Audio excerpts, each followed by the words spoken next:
speed, endurance, desire. For 160 years, Motul has helped engines and drivers go faster, further, and stronger. Tested in the heat of battle, driven with passion, with one aim, to give you superior powertrain protection and performance. Motul.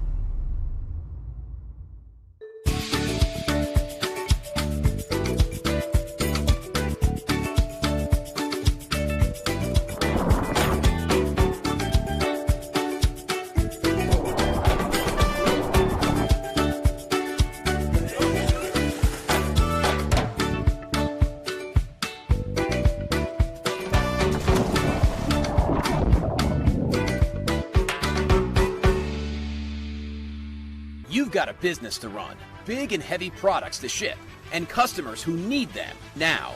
When you've got the right driver and the right equipment, you can bet on a spectacular result. Bennett understands complex logistics and puts the best team, the most time, and the latest technology into every customer relationship. So you can sit back, relax, and enjoy the race. Let us handle the rest. Together, we can move anything. As manufacturing problem solvers who navigate design complexity and compressed timing, the Three-Dimensional Services Group offers 7 facilities and 500,000 square feet of dedicated, on-demand manufacturing floor space. Metal or plastic, we support a wide range of industries, from some of the world's best-known companies to startups, with an unparalleled investment in leading-edge manufacturing technology and automation to keep all phases of a project in-house.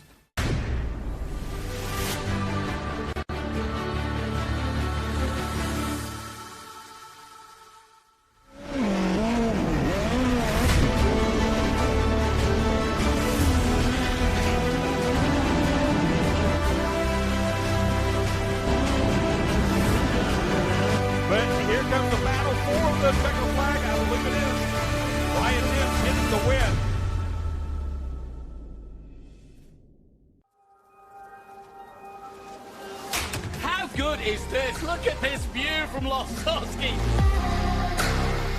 It brings all my fans, it brings the audience into the car with me. Speed turn 140 mile an hour entry speeds. The quickest and most efficient way for me to get information to my drivers is from using the V-Box HD2 system. Hungry for SVRA action? Well, the best way to enjoy classic auto racing is with a delicious classic from Mission Foods. Green flag your race-watching snacks with Mission's mouth-watering race day recipes. Try some of our tasty tacos, piled high nachos, fresh chips with guac, and more. So gear up your ride and fuel up those stomachs with delicious Mission Foods. Now that's too fast, too tasty. Taking on the challenge, equipping yourself with the best, moving ahead. It's about going further, faster, in racing and in everyday life. At Customers Bank, we know that great things happen when you combine the best of technology with a deeply human touch. So we offer a wide range of personal, small business, and commercial banking solutions with outstanding personal service, giving you the edge you need to take on tomorrow.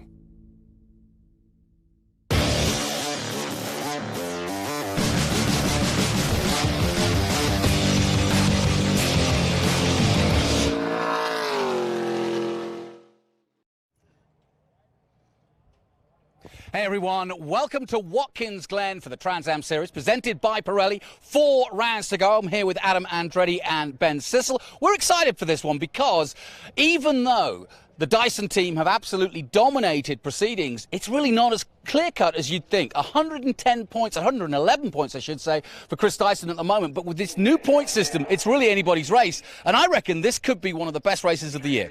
It really honestly dawned on me when I first spoke with Chris Dyson this weekend. I was like, you're going to wrap this thing up here? He goes, oh, no.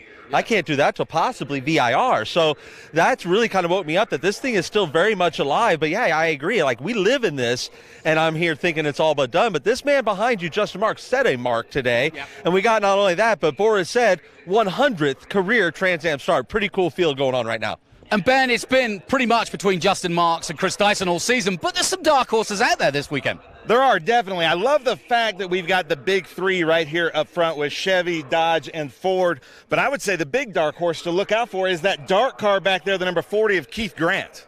Yeah, Keith Grant, obviously one of the Grant clan. We've got, I think, 4 of them racing in Trans Am alone, and so he's going to be one to watch. He, of course, is a bit of a ringer. Came in at VIR last year and has been absolutely superb for Showtime ever since. He definitely is one to watch. And, of course, Tommy Dreesy still in there and in the points hunt as well. Not wet, but it has rained overnight. What's the Glen going to hold for us? Well, I just got out of my Big Machine spiked coolers, Big Machine Vodka spiked coolers TA2 car, and it's a drying track. But that's the thing here. So these are TA cars. They're not TA2 cars. This is an open class. They have air jacks. They have center lock hubs. But who doesn't? Boris Said behind me. So for a car like that, I'd say I got to hang on to maybe some slick tires if everyone else is starting on wets, and keep that gap close enough so that when they make their pit stop, I'm already checked out. Well, I'm liking the race suit. This is definitely an improvement on usual race boots. Listen, we got to get back into the booth. I'm going to leave you to it, Ben. You can go talk to some folks. We're going to canter off as we do, and we'll see you in the booth. Ben, over to you. Have fun. All right, Jonathan Green, Adam Andretti going up to announce.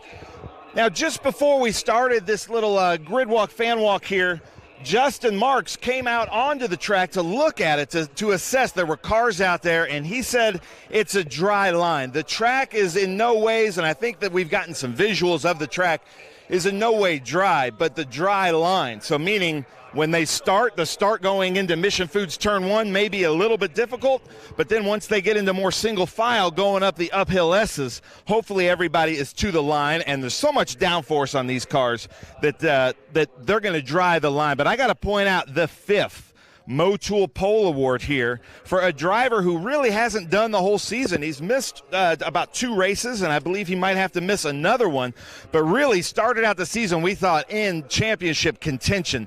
So congratulations, another Motul Pole Award for Justin Marks. I got to point this out like they were talking about. You can see Justin's running center lock wheels, as is everybody else, but then Boris Said these beautiful fixie wheels, but he's got 5 lugs going around there, so they're really hoping that it stays as planned here.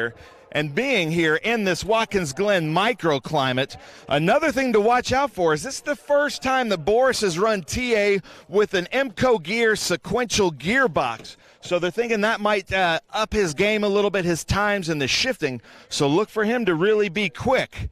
Then Chris Dyson from the Empire State here in this Jim Weed Ford Mustang, going out there, going to be running really fast. He knows this track really, really well, but he's also in a new-to-him car that they've been assessing for about a season and a half.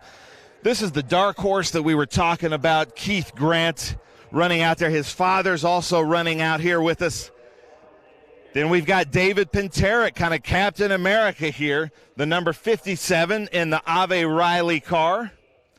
Always really fast, David Pinterick. Tommy Dreesy, we mentioned him in that 3GT Lucas Ford Mustang.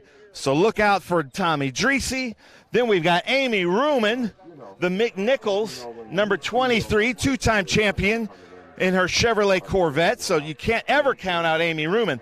Then we come back to the XGTs. Look at this beautiful Danny Lowry, Mercedes AMG. I'm not used to seeing him in the red. We're usually see him in that Bennett blue, but he's out here with the Ace. Is it Duran? Ace Duran Hauling and Rigging Company. Beautiful car. Thank you so much, Danny Lowry, for coming out here. Then the Bridge Hall with Ricky Sanders here in the Audi. So in the XGT class, we've got the Danny Lowry in the German Mercedes, Ricky Sanders in the German Audi R8, and then the American SGT, Lee Saunders in this big, you can see, big V10 Dodge Viper. And this is not quite the Dodge Viper conditions that you want. When I'm here on, you can see kind of a greasy surface, I would call it, but hopefully that line dries out. Then Chris Coffey, who's been with us just a couple of races, but been on the podium with us in a new Maserati that they're just testing out. He had a pretty bad off at the kink at Road America just a few weeks ago. So Chris Coffey and a new to him Maserati, but it's been running fast. Then we've got Saya here, who does Lime Rock with us, who does Watkins Glen with us really fast. I would say this Porsche at the beginning, with the traction the Porsche and the Audi have, should maybe move up through some of these cars that are struggling to find grip. Then Carlson over here in this SGT, huge looking late model thing. So excited to see him. Michael Attaway, and then we talked about Richard Grant. So we are about to start here, and we're going to get loud down here, so enjoy it here. We're about to start our engines right now, ladies and gentlemen. Let's start command. Well, as you can see from high above Watkins Glen, it's a bit of a murky, misty day, but I'm joined by Adam Andretti, who actually is the perfect person to turn to at this point, because in terms of conditions, you were just out there. How is it? Yeah, we were out there in our ultimate headers, Camaro and the big machine Watkins Spike Coolers T2 class. And yeah, you can see it's dry, wet. So if you're going out on wet, you're going to be searching for wet pavement. You go out on dries, I think you're going to be surprised by some of the wet spots, but you're going to save yourself that pit road delta, which is, we're not Formula One teams here. We're not getting them in and shooing them out in 3-4 seconds. It's an elongated pit stop. We don't do it. We're sprint racing. We're not necessarily equipped for that type of stuff, but we can perform those tasks without a problem, and there are teams that are very well equipped in doing that. So it'll be really interesting to see who starts on what and what kind of tires we go with right off the bat. Yeah, it's going to be interesting because, looking at it, I think it's one of those decisions which isn't particularly hard, because if there is no more rain in the air, which I'm told there isn't. I mean, it's cloudy, but it's not expected to rain again today, although there is a lot of rain in the New York area. If you've been watching your weather forecast, a big storm came in onto the East Coast overnight, but we've managed to just about avoid it, so it's good news. And as you can see, the drying line there on the race line will give us pretty much slicks for the day, I think. Yeah, I don't think anyone's going to go out there on wet weather tires. I would be very, very shocked to see that, especially as you look at this aerial view. I mean, there's, obviously it's going to be one of them things, though, too. You can look here, Jonathan Green there. Straight away into your best passing zone, which is the Mission Foods Turn 1 here at Watkins Glen International. So if you're going to take that dive to the inside, you're going on wet pavement. Yeah, no question about it. And, we don't give much credit to the sort of warm-up laps. We're going to do 2 pace laps. We're going to do the short circuit first, and then we're going to go the full circuit, which is what we'll be racing on. But this isn't, for a driver anyway, this is an important lap, because you've got to get things sorted out, and this is your first chance to see the conditions. Exactly, especially for these. And what's really kind of fun and ironic about this is the roles are kind of reversed in the Said family. Boris Jr. was just out there in practice. I'm sure he was lending an ear onto his old man, letting Boris Sr. know a little bit of headway on what to expect here around this 3.4-mile circuit. Well, as you can see, we'll be on board with Chris Dyson in the Jim Weed number 16. So plenty of angles covered. We'll also have a drone in the air, so we shouldn't miss anything there. So we'll have every angle covered for you. 4 minutes to race time as they head out on their warm-up lap. And we welcome our viewers on MAV TV. Welcome, MAV, and we are so looking forward to bringing you another action-packed race from the Glen. There are 4 rounds left in this year's championship.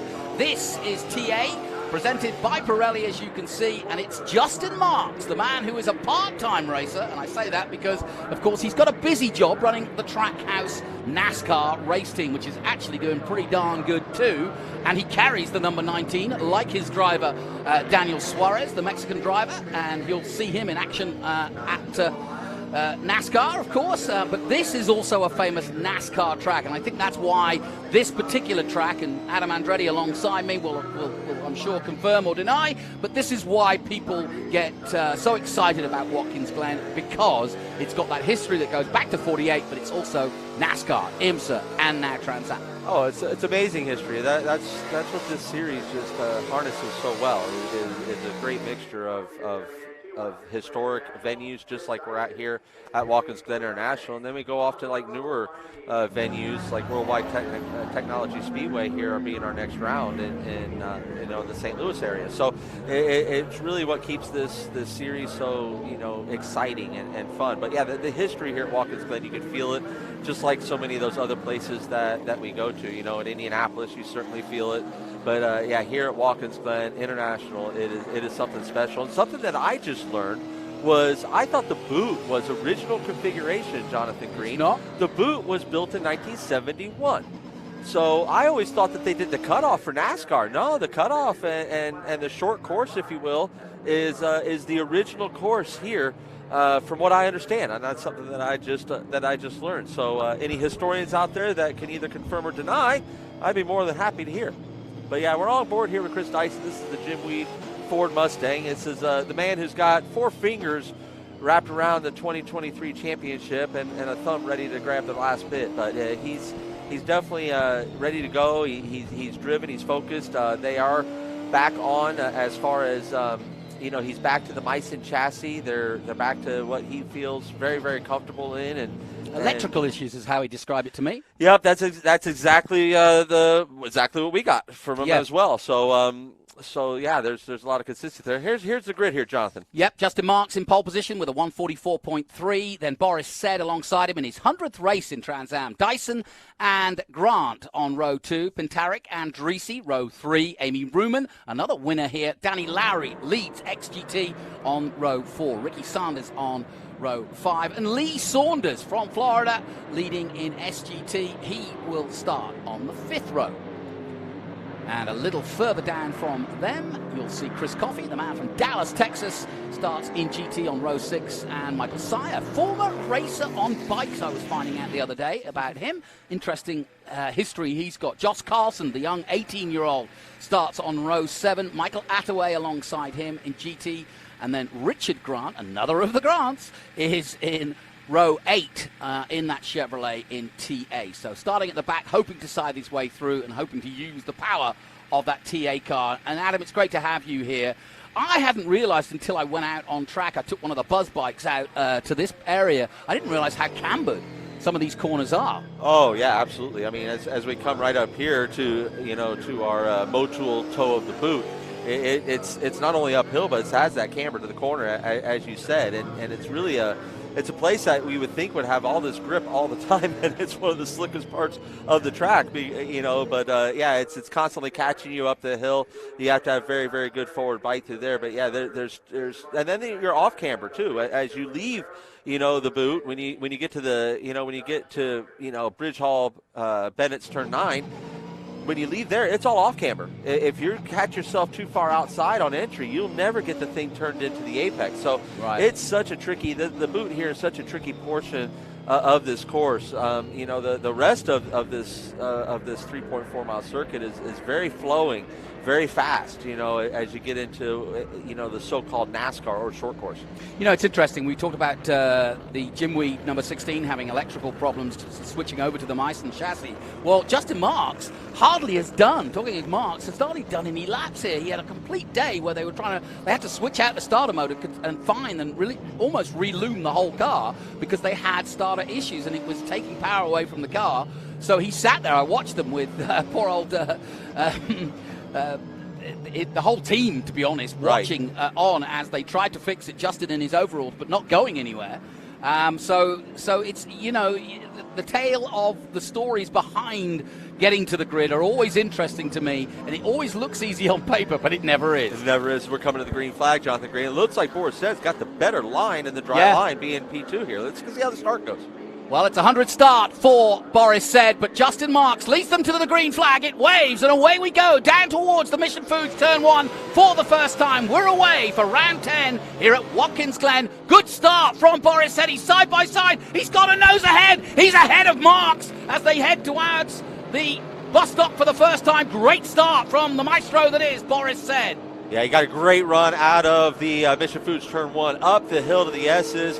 He's keeping his foot in it and spreading a little bit of distance here on Justin Marks as we're on board with the last two-time champion here, Chris Dyson, looking to the inside, Justin Marks. Now, Justin Marks, he's probably going to show some little bit of conservative head here, I believe, in the beginning, because if you feel, for our Trans Am fans out there that watch every one of these races and see Justin Marks and his performances, he seems to like overcharge at the beginning before tire pressures are up, and the mistakes start happening then. We're seeing a totally different Justin Marks at the start of this race. So I think he's perfectly content to let Boris go out there, set a little pace, let his car come in, and then go chase that Dodge, that 79 ECC Motorsports Dodge. Yeah, Justin Marks, of course, the defending champion of this race from last year. The man behind him, though, Chris Dyson, definitely one to watch. He won both doubleheader legs in 2021 and started his career here. David Patarik gave him his car back in 2017, so that's where it all began. He came fifth that day, and he's never looked back. Two-time champion, as you mentioned,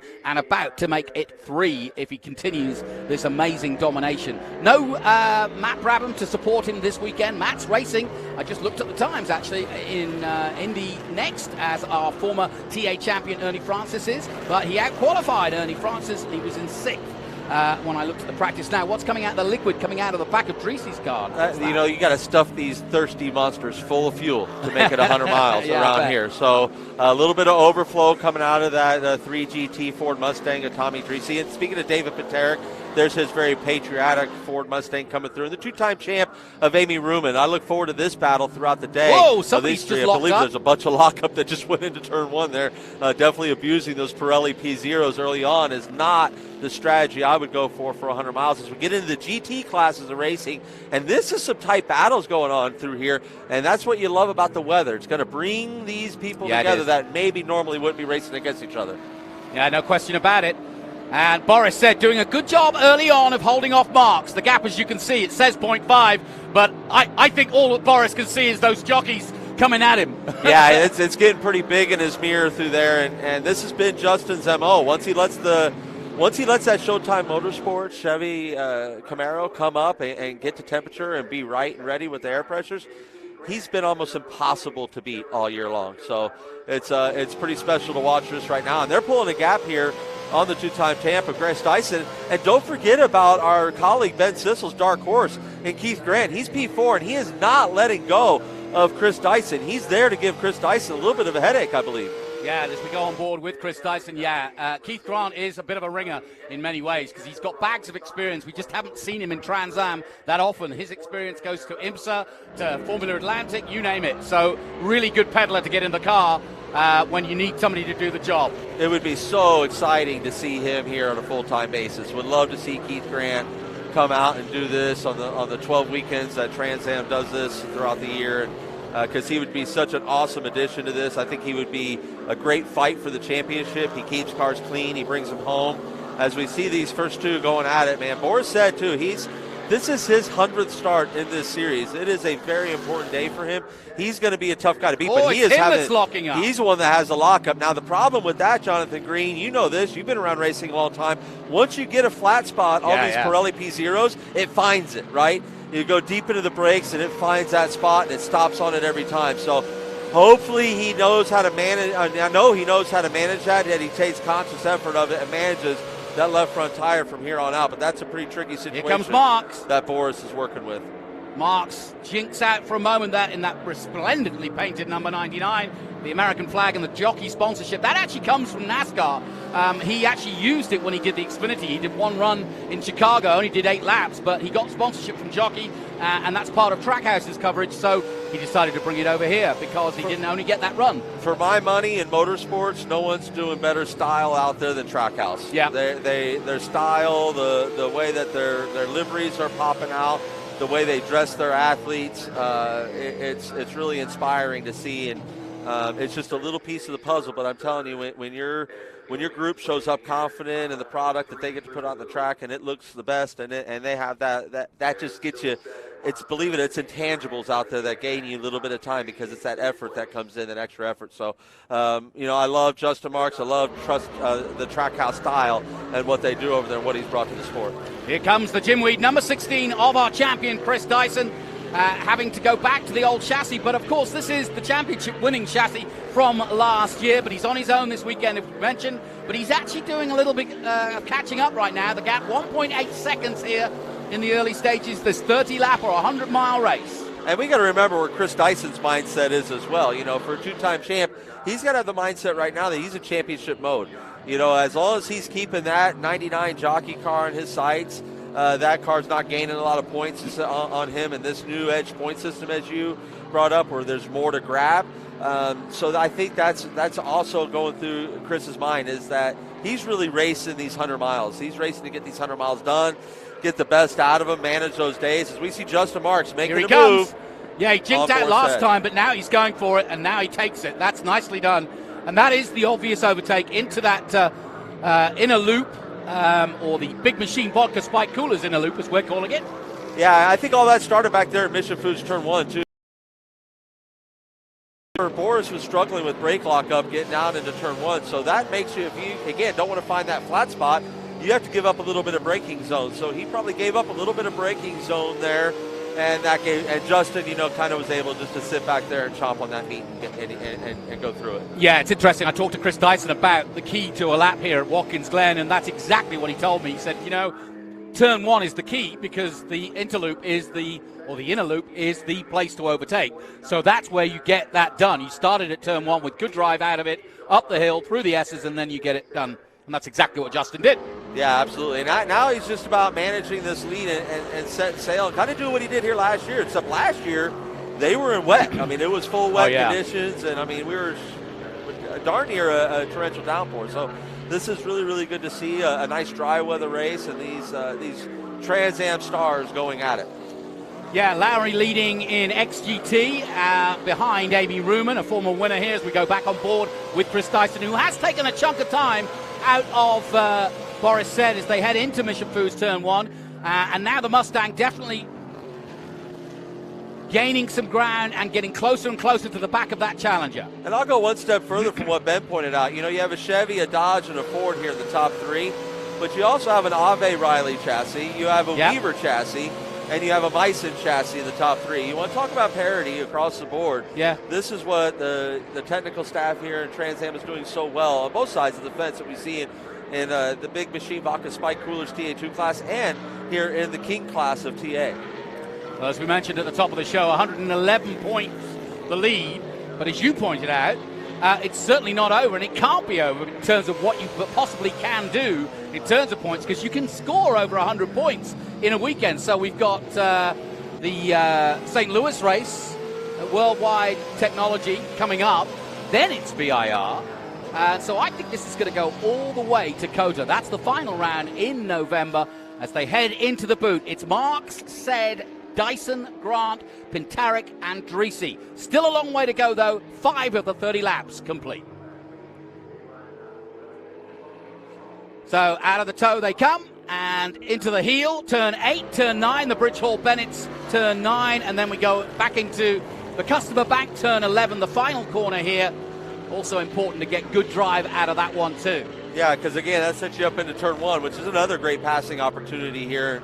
And really, honestly, the track here at Watkins Glen International lends itself to a lot of opportunities. The one that seems more cut and dry is you know, our Big Machine Vodka Spike Coolers bus stop. But the problem with that is everyone's entering that so fast these days, right? You just swallow the curbs up with these cars, and you enter in there so fast that it's kind of hard to get the position on somebody. You have to start that way back like Justin Marks did and be for sure that you're alongside. You're really not going to deep brake another driver into that. See the two-time champion there of Amy Ruman coming in her McNichol Chevy, and then looking here at Danny Lowry there. He's in that Bridge Hall Ace Duran, number 43, the Bennett Mercedes, beautiful GT3 car, Mercedes GT3 car. Yeah, I was talking to Chris Coffey, who is down there in 11th place in GT at the moment, and talking about the other classes. That Audi's been so successful as well. The Bennett's Bridge Hall Audi of Ricky Sanders, and in 9th position he is in, chasing Lowry, and that's a good little battle between those two for 9th and 10th overall. There's Lee Saunders, who is a multiple champion in SGT, the man from Florida. And there's Chris Coffey, the man I was talking about, has got a brand new car because he had a big smash in his Maserati at Road America down the fastest part of the track. Suspension broke and just sent him straight into the wall. So he's in another Maserati, a 2016 Maserati, but a new chassis for this weekend. So then, plenty of battles going on throughout this race, but let's get back to the action as we see Chris Dyson. Well, so far so good for Marks. He got the lead, taking it away from Boris Said, who took the whole shot in this race. And the gap is 1.7 seconds, but it's early days yet. No pit stops anticipated and none needed at the moment because no more rain has come down. We had rain overnight. We had a little bit of rain when we arrived at the circuit about 8 a.m. But as you can see, it's drying up. There are a few puddles out there, but nothing that would affect the driving, and pretty much nice low temperatures, plenty of grip, Adam. Yeah, absolutely. No, this is honestly, the cars all around are loving this, right? The cooler air, the heavy air, right? This really heavy air. Oh, as Amy spins here and gets into the water, hope everything's okay. She keeps the thing running or gets that thing refired up. She'll be on her way, but might have just got on the paint. Might got a little bit of the wet there with the slick tires, but nonetheless, no worse for the wear. Now, I'd like to see if we could ever get a good look at the front of the 79 of Boris car. I thought I saw some grass packed up onto the left front there. And I definitely saw some on Chris Dyson's car. Yeah, so I'm wondering if, a little bit of John Deere work out there has been done and we've shaved some of this grass off. But it's wet, right? So it would catch up there and pull right in, and it would be so sticky to the grill. It's not like dry grass, where you can maybe even tuck up behind somebody and get it to break loose. But so will he be looking at the dials to just check that the temperature of the engine is not going up? For sure. Yeah, I know, absolutely, for sure. And the beautiful part too about the Dodge, I remember from driving it, is it doesn't mind high engine temp. So, and you can see that he's not letting Justin Marks run away. This gap has shortened up between the 79 engineered components Dodge and this jockey Chevrolet Camaro. Yeah, there is the front of it. There is a lot of grass on the left-hand side, but he's catching again. But that's going to affect brake cooling, and that's also going to affect, the engine cooling quite a bit. So they're going to have to keep an eye on things there, and hopefully everything sorts itself out. Again, the cool temperatures, that might have just helped them, honestly, give you a little bit less aero drag, a little bit more downforce, and might be kind of aiding what our gap closure here that we're seeing between the leader and the Centennial starter of Boris Said. Yeah, what's going on with Amy Ruman? She looks as though it's terminal because she's not going anywhere. They've got the hood off. And sadly, for our only female competitor today, she is not going anywhere. I'm wondering, they're looking up there in the suspension area. They're also looking at the steering. So if it's a power steering failure, that can certainly catch you out and cause you to spin and things of that sort. But hopefully it's not the end of the day for Amy Ruman and Ruman Racing. It's a wonderful family operation. You can always count on them to be in the Trans Am paddock, and it's so special to always turn around and see them here. And it'd be a shame for that to be the end of their day. Adam, when you're in a 100-mile race like this, it's what I would call a sprint endurance because it's a long way. An hour of racing, especially when you're in your 60s, like this man is. Oh, not Chris Dyson, sorry. Boris Said is. But it's a lot of racing and a lot of physical endurance. But do you find times where you push harder than a particular part in the race or not? Yeah, I mean, it's all, it's tire wear and equipment wear, too, because over 100 miles, again, like you said, we're not making pit stops. This is a sprint format. And so you have to manage that tire. It's any form of racing that we see out there that you have to manage one tire that you start on over the course of the race, in my opinion, just makes for more exciting racing for the fan. It gets have strategy that gets mixed in that is very hard to follow and things of that sort. Really, the strategies are easier to pick apart because you're looking at strategy. You can kind of see when a driver is letting the car relax a little bit, come down for a final attack, as we see these two GT cars kind of pseudo teammates. And if that Audi looks familiar, that's the one that Ken Twaits won the championship in and moved his way into the Trans Am Championship. He's the owner of Showtime Motorsports, which is leading this race with Justin Marks in that Trackhouse jockey Chevrolet Camaro. Yep, no question about it. But these two are glued together, aren't they? Heading down to the back end of the circuit into the boot.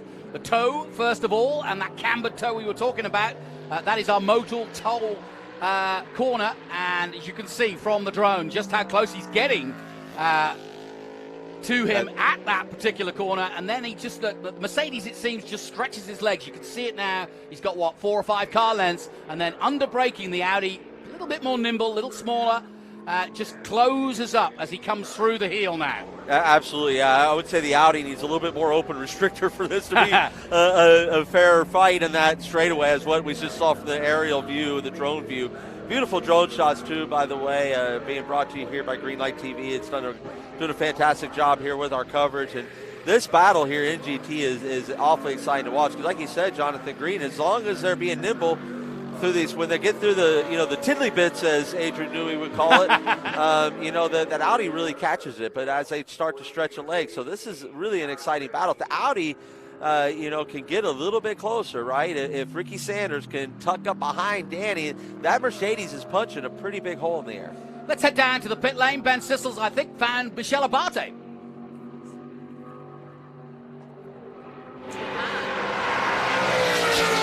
I'm here with two-time champion Amy Ruman, the 23 McNichols Chevrolet. Seems like you just had some rough luck this weekend. Yeah, we battled problems all weekend, and unfortunately, it's racing. We lost the motor on Thursday, and now this one was running hot too. I don't know what the issues were. It's an old backup, so we knew it was a gamble. Unfortunately, the McNichols team was awesome this weekend. I mean, they worked their tails off. I wanted to at least try to get a finish. The points race was so tight with us, so unfortunately, we didn't have good luck this weekend, and I love this track, and I was glad it dried up for us, but unfortunately, this McNichols 23 didn't last today. I'm so sorry. I'm sure the Amy Army is very disappointed. Stu, our cameraman, if we can get a shot of this, you can see Dave Skinner moving things around. Be careful, Dave. He's about to take the cap off. But you can see just all of this right here that he's just overheating, too much pressure buildup as he's going to release this pressure valve, and he's just waiting to think. He's feeling that it's hot. So Adam and Jonathan, back up to you in the booth. Keep out of there. Don't follow Ben around. He'll take you to dangerous places where they're about to let the water out. No, great stuff. Stu, our cameraman there, getting right in amongst it. And it's a shame for Amy Ruman. I misspoke earlier. Of course, it's Amy Ruman. Michele Abate, though, is back and racing against you tomorrow. Yeah, no, it's so good to have her back, and it's such a blessing that everything came out okay there. She's got, she can't do the stairs to the driver's meeting. She had to take the elevator, but I'm sure you all gave her a tough time about it. That shows the strength and the power of the mindset of race car drivers. And I think, honestly, having the wet conditions we had are probably a little nicer for her and her injury of her ankle, being able to not have to press on the brake so hard and kind of do those things. She put out a really good session here. But back to the TA race that we got going on here. And Keith Granis fell into the clutches of David Pintarik, and we got a nice little battle here for P4. Yeah, this is a good battle because Pintarik is still very much in the hunt for at least finishing runner-up. He's got a battle with Dreesy, who's ahead of him on the road at the moment in 6th position. We haven't seen much of Tommy, but this is our first look at Keith Grant and of course, David Pintarik. He's got, everybody seems to have got grass in their grills, so I don't know where they're picking that up from, but I think, I'm just assuming here, there was possibly one culprit that brought a bunch of grass onto the track. Yeah, maybe. Because it's not like they scooped it, right? There's just a little bit of grass on the rest of the field's noses that we see, and that can happen when someone really shovels out a bunch. It can lay it out periodically around the racetrack, and you'll scoop up a blade here or there. But this is wet conditions. This is Watkins Glen with some beautiful ground, so you're going to see grass in about everyone's face at some point here today. Yeah, I went out to this area, and there's so many people out there, and as you can see in that corner, look at all those RVs out there, everybody enjoying the last of the summer wine, so to speak, and enjoying their time here in the New York State while the weather stays good, but it's about to turn, I would say. So, as we get to 11 laps in, Martz leads in TA, Lowry leads in XGT, in SGT it's Saunders, and Chris Coffey leads in GT at the moment, followed hard by Michael Sire. I love this drone shot because it really sees the closing gaps and the braking. It's a part of the sport we've not seen as closely until we got the drone coverage. Absolutely, yeah, and it's such a great solution. Like if you had to rely on a helicopter today, you're not flying. To get the aerial shot because of how low the ceiling is, and that's what the drone has really brought to our sport is You got in okay this morning, right? Yeah, of course. My helicopter, I got a great pilot. He flew us right now. I'm teasing. No, of course, the motorhome's sitting right there on pit lane. Hang on a minute. So it's easy to Doesn't get out the of there. Andretti clan meet for we're not far away from where you guys meet up for Thanksgiving, aren't you? No. We got Nazareth, Pennsylvania, just down the road. Just and down the road. In the area, we spend a lot of time in Pennsylvania, and it's where we landed as immigrants. Where my father and my grandfather and grandmother, my father and my uncle and my aunt, they all landed there in Nazareth and settled in. But that's not far from here, and that's why this always feels like home to us. And Mario made a great name for himself here at Watkins Glen International, and had a lot of success here over the years, especially in Formula One at the U.S. Grand Prix. And I love, and the fans that come around and remind you of the history of this place, and the fan base here is just incredible, as you pointed out, John, at the green earlier. The camping, the campers were lined in to get here on Wednesday night and Thursday night, and it was just such a great sight to see for the Hilliard Vintage Grand Prix and our TA races that we have going on here in Trans Am. Now, as you can see, Keith Grant trying to make his way through some traffic here, and he's trying to use the traffic to get away from the man chasing him. So this is an intriguing time in the race, because it always happens at this point. You've really got to choose your moments. Like now, you see the man chasing him, Pintaric, got a little bit caught out there, but he's got through all the same. So well done to David. He's stayed on the short and got through. So, Watkins Glen Trans Am, presented by Pirelli. Marks leads the way by 3.9 seconds ahead of Boris Said in his 100th Trans Am race. Started racing at the Miami Grand Prix. That was an IndyCar race back then in '94, and has been doing Trans Am ever since. But in fits and starts, he comes in. He always says, if Poncho Weaver prepares the car, I'll drive it. Yeah, him and Poncho are old friends and been around each other a long time, and there's a lot of faith and trust in each other. And I know Boris has gotten really close to the Hendrickson family over there at ECC, and Steve Ray and Christina Ray. So I bet you never thought you'd be racing his kid, but you are. Yeah, no. Well, I never thought I'd be doing a lot of things, but but yeah, I'm lucky. I'm blessed to have had a long enough career that I get to race those second generations as well. So. I think that's where my true blessing comes in, is been able to keep the longevity here and stay in the sport and be a part of it and really be at the pointy end of it and still be very competitive, and that's my biggest joy. Adam, I mentioned that this is an interesting part of the race. We're watching the leaders now going through traffic. It's not easy, is it? Because they're in their own race, they're going hell-bent for leather, but they just don't have the same power as the 800-plus horsepower of the TA cars. So you've got to tiptoe a little bit. It's timing, right? And what is it again? Timing. That's the key to comedy. That's the key. Yeah, exactly right. Good timing. Thank you. But yeah, no, you have to get the traffic right. You have to almost, anticipate. Obviously, lap times and where you're going and things like that. You see, that has helped Chris Dyson. Just those last few corners has given Dyson a chance to catch up. I think we got a problem. I think Boris is sitting there hurt. He is. I think the engine's hurt. Again, that grass has definitely but packed look, up. Dyson's got grass as well. Chris is really packed in there as well. So it makes me think, was it the chicken or the egg, right? Did Boris go off first and kick up a bunch of grass, and then Chris got into it as well, or did Chris follow him right in and scoop up his own bit of grass, or whatever the case may be? But this is all stuff we're going to find out when this race is over. Going to say, I wonder if Ben Sissel can find out for us why there's so much grass in the grills, because it's no bare grills, but it's grills that are covered in grass that doesn't seem to. I don't know how that's happened. I'm going to go ahead and assume that it was the bus stop, because that's where it's where you're straight lining things, and if you got a little bit too much of that wet curb, and it might have thrown you off. But look at here, Tommy Drees. That's a beautiful livery car, the Lucas Mav TV. Well, I was about to say that his cunning plan has not worked so far, though, because he was smart enough to get sponsorship from Mav TV, thinking that, hey, I'm going to win all the races. Mav is going to be happy. But he hasn't. But he's kept the sponsorship, which is good. He's a sponsor's dream. You kidding me, Tommy Drees? Oh, he's awesome. His online presence alone. Would make people very jealous. No, he's Mr. Hollywood, they call him. He's fun to be around, and I always love seeing Tommy Drees in our paddock. He brings something to it, and brings an energy to it. I don't like to see him struggle the way he is. I think he is definitely a lot more of a driver than 15 seconds off the pace at a halfway point in a TA race. And we know he is because we've seen that. Yeah. Seen that out of him. So, I'd like to see some confidence rebuilt inside him as a driver because he's very dangerous speed-wise when he's got the confidence in between his ears. Yeah, he too had electrical issues. I spoke to him on Friday after the first practice, and I said, how was the practice? And he said, we're dealing with some electrical issues.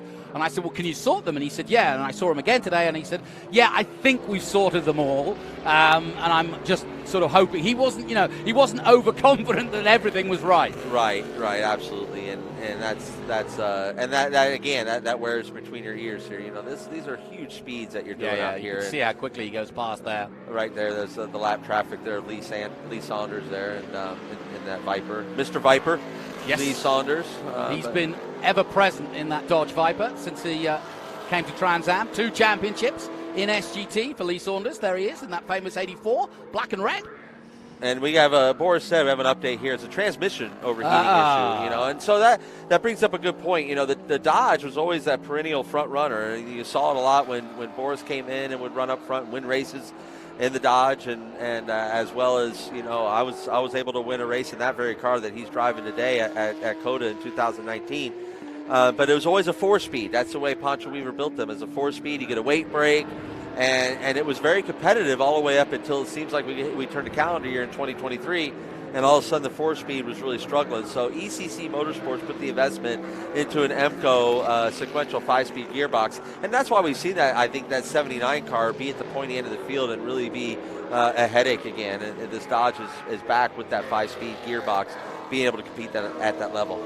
Well, we're watching Lee Saunders trying to hold and maintain that lead over Josh Carlson. It's an interesting battle because you've got the experience of Saunders and then the youngster, Josh Carlson, just 18 years of age, came up through karting and did SCUSA and many other different forms of karting, but now he's in Trans Am pretty much for the whole season. This is a pathway as well as a destination. There's a lot of drivers that are finding their path coming up through here. And there's a lot of drivers that this is where they love being and driving and being a part of this paddock. And I know I'm certainly one of them, as we're seeing Boris coming in here to... Yeah, let's head down to Ben. Yeah, well, you can see Boris Said coming in hot. You can see right there, they're getting all the grass off of the grill. I know what was happening. A.J. Hendrickson, the team principal, told me that he's got... His transmission is overheating. There's a fan breaker problem that they can't get the breaker, so they're trying to decide if this is going to be a retirement or not. You can see a ton of smoke here in the cabin. AJ's reaching for a switch. Not sure. You can see the smoke. It's just way too much smoke, and you can feel it really hot. You can smell the transmission fluid. And so really, it's not a transmission failure. What we think happened, it's an electric failure with the fan transmission breaker. So super unfortunate for the man who has started 100 Trans Am races. He has won 18. So that's basically 1 in 5 races he has won. And throughout his career, you can see a disappointed Boris Said. So, gentlemen, I'm going to throw that back to you, and then I'm going to try to interview the driver. We'll go back to you when Boris gets out, but I've heard of getting the hell out of Dodge, but you better get the hell out of that Dodge because it's smoking. Yeah, no, you don't want to inhale those fumes for too long. No. But I understand the disappointment there for Boris. It's a shame, and he had a very competitive weekend, and for it to come to an end like this is not what you want. But they had great showing again, and it showed that they're on the right path here. That this car is back to being super competitive with the 5-speed. That was something that was a question mark, and they answered that question. So this has been you got to find the bright sides of the weekend, and that's got to be the bright side. Yep, back to the battle as we've seen already between that Mercedes and the Audi, the 2 German marks going at it. There comes Pintarek just ahead of him, the lights blazing on the Mercedes. What a resplendent sight that is. So much history here, and of course IMSA has a storied history here as well as NASCAR. Formula One was at the home of the US Grand Prix here at Watkins Glen for over 20 years. And so back in the 60s and 70s, the lakes, the Finger Lakes you can see in the background. Wonderful atmosphere last night downtown in the village of Watkins Glen, where it all began back in 1948. They were running here, and many believe or would say that this was the home if you will, post-war, the first real road racing circuit to come of prominence.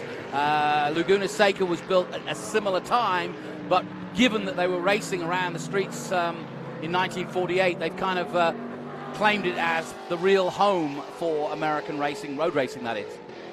And they have, and they've embraced it to the fullest. You know, it gives you that feeling like you're in Speedway Indianapolis when you come to Watkins Glen, New York, or if you're in Charlotte, North Carolina, Daytona, Florida. You know, it gives you just that feeling of you know, the whole area is around it. Like Watkins Glen, New York, the International Raceway is the center point.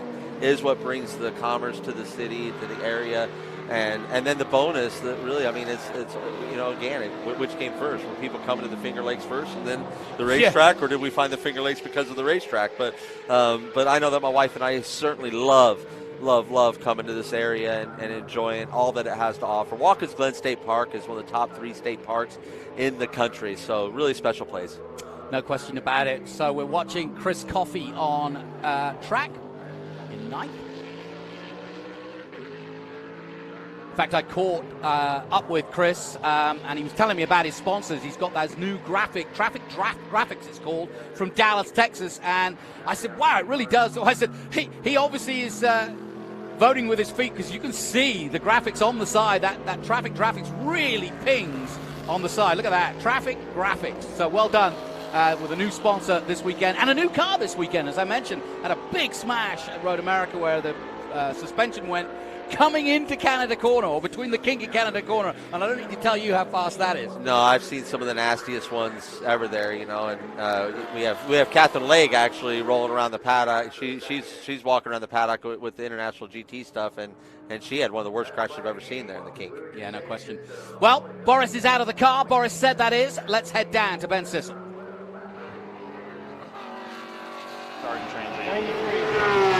Miami. So I'm with Boris Said here. 3 decades, or almost 4 decades, in the 4th decade, 100 starts. But before we get to what happened, I got to brag on you, because the Boris Said balls are still intact with that turn 1 pass over Justin Marks. That's got to feel good. Yeah, I mean, me and Justin have been racing a long time together. I mean, he's a blast to race with. Some of our best races, me and him together, were here a long time ago in the BMWs, but I knew his car was pretty fast, so I had to make an attempt to get around him on the outside. So I kept him honest for a little while. But unfortunately, you know, first weekend with a 5-speed transmission, and you know, we always ran a 4-speed, so we just had a little bit of our fan stopped on our cooler and transmission overheated. I don't know if we had anything for him, but you know, this ECC car was really good. I mean, Weaver builds a great car. And sorry, I'm being told we've got to end it, so we're coming back from a break. Sorry, Boris.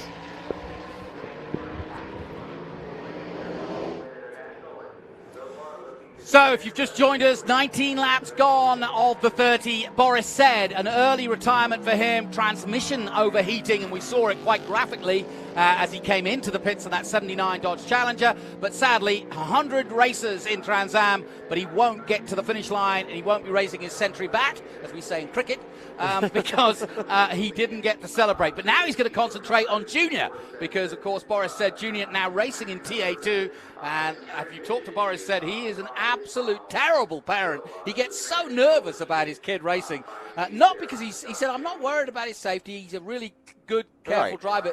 But he said, I know all the pitfalls, the punctures, the things that can go wrong. And he said, I'm very nervous. Well, you want him to do well, you know, and that's the thing. You know, that's where a lot of that comes from. Is you want their success as a parent. So, you know, I know that every race driver dad that I know of that has a second generation, has a kid in it, they always say the same thing. I was more nervous with them driving than I was with my own driving, and it's because you're not in control, right? It's human nature for us to want to be control freaks, and you know, when you can't be in control of the situation, your nerves act up, and especially when it's your blood out there, of course, it takes it to another level, and I'm not a father.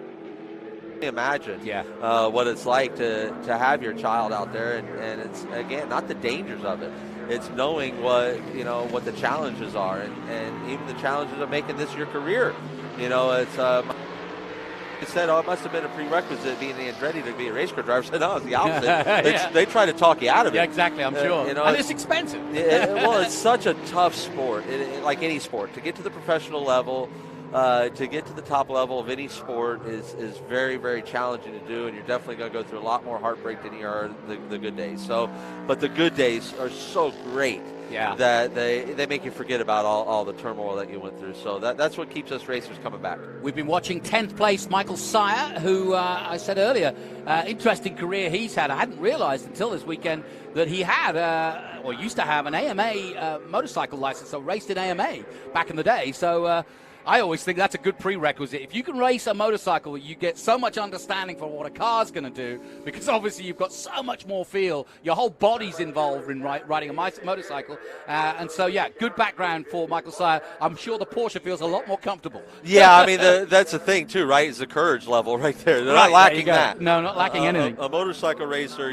climbing inside a race car, and the courage level probably even goes up a little bit. And, I remember listening to the great Valentino Rossi talking to the great Kevin Schwantz there at COTA. Yep. And Vale goes, oh, you make a mistake. I'll go drive the race car. You make a mistake in the car, they get up the back of you. Yeah. You make a mistake on the bike, it hurts for 6 weeks. Yeah, no kidding. So they remind you of it for the next 6. Yeah, it's definitely great to have Michael in the series, and we're great. That's what this TA2 and TA and the GT classes, they're full of drivers that do a lot more than just drive race cars. If you really dive into the nitty-gritty and what each and every one of them do, dear friend of mine that's became in the TA2 class, Adrian Vlastowski, you've never seen a guy as good on 2 wheels with a bicycle as that man is. He's an amazing flatland rider on a BMX bike. So it's really fun paddock to be around here in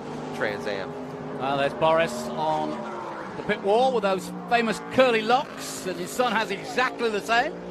And they're just talking about what happened to the car, because they'll want to fix it or sort it out, but still don't really know why so much or so many of the cars have so much grass in the grille. I think we'll find out afterwards as we take a look at the Bennett-sponsored number 91 of Michael Attaway in that Audi R8. That's another one of the beautiful R8s that's out there, and he too sponsored by Pit Boxes, a division of Ricky Sanders Racing. Definitely online, pitboxes.com. Look them up. Very popular indeed. That's one of the sponsors, as is Bennett's and Bridgehall.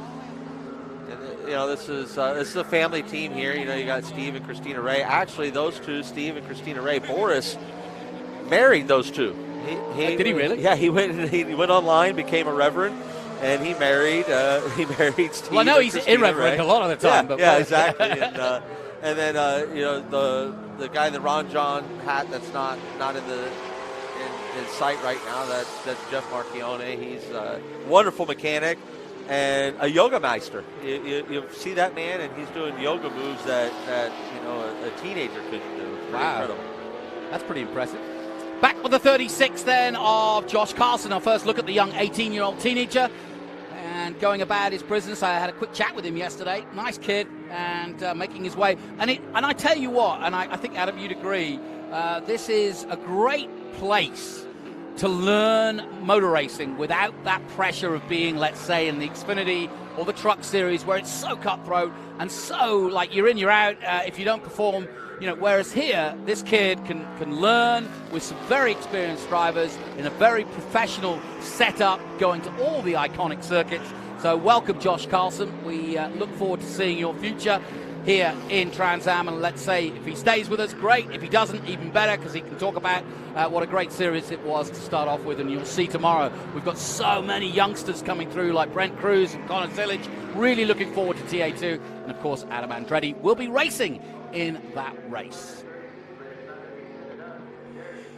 22 laps gone of the 30. Now it's the business end. This is where you work out whether you've got tires or you don't have tires to go to the end, right? That's exactly right. And Marks doesn't worry about this. He's got a 16-second lead. He's in definitely cruise mode out there, because at this point, why lay down laps? You don't need to do that to your tire, because if a caution, a late race caution does come out, you don't want to wear your stuff out because I'm sure Dyson's in the same boat. He's like, I'm 16 seconds behind. I got no threat from coming behind me and Keith Grant. So we're just going to sit here. Well, interestingly enough, though, Justin Marks is still pumping in the laps. 144.9 last time out, compared to Dyson's 147.1. Well, one thing I haven't learned my lesson in this booth, Jonathan Green, is to stick my foot in my mouth when it comes to Justin Marks, because every time I say that Justin is out there relaxing and taking it easy, he goes out and just cracks off a Max Verstappen lap and just lays it down. I mean, his pole lap was what, 144.3, and he just did a 144. That's incredible. So he's still on absolute pace. Brilliant stuff. Yeah, he's like I've said numerous times, this is a man who is definitely at a talent level that he could drive his own Cup cars, but that's not why he started. Well, he did an Xfinity race. Yeah, I know he's done yeah. Xfinity, but he didn't start Trackhouse for his own Cup car. No, he didn't. Cup program. He did it to better the sport, and he comes out here to Trans Am because he loves the cars. There's nothing like him, and he'll tell you they're animals. Yeah, they're absolute animals. Nothing's got this power out there. Now, everyone at the top level, except for Trans Am and Formula One, is choking down horsepower, right? IndyCar chokes down horsepower. NASCAR chokes down horsepower. Trans Am, how much horsepower can we get? Let's get it. Yeah, let's do it. And Formula One is the same way. So those are the only two that in the modern era are absolutely pushing the limits of the power, of getting the best power down. And I absolutely love that about what we're doing here in the TA class. Once again, through goes the number 30 of Grant. And I hope you're enjoying our coverage here on MAV TV as we bring you action from the famous Watkins Glen, celebrating what has been an amazing history and an amazing history of Trans Am as well over the years, back in the 60s. In fact, actually, the owner of the series, Tony Pirelli, took his first look as a little kid here at Watkins Glen back in the 60s and fell in love. He saw his first Trans Am race. Look at this, the leader getting through and making a nice move there, Justin Marks, on the number 30 of Grant.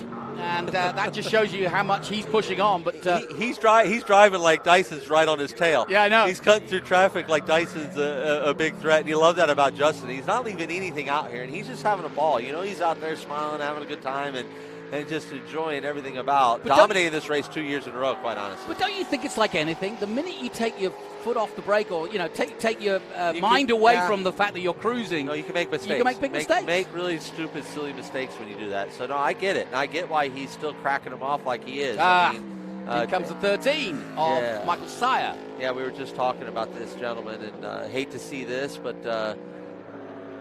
I hate anyone's day that ends this way, right? You put it; these men and women put in so much work to these cars. Yeah. For them to go 100 miles, that when they just come shy like this, you just hate it. You hate it for them and all that effort. Well, it's a mechanical issue. There's nothing on the car that shows that why he stopped, but it looks as though he's got a mechanical glitch. Look at this battle. It's gone on all race long between these two, and it's cracking. It's 6 now. It's 6th and 7th place they are overall as the leader. Justin Marks passes them. But that Mercedes has held off that Audi.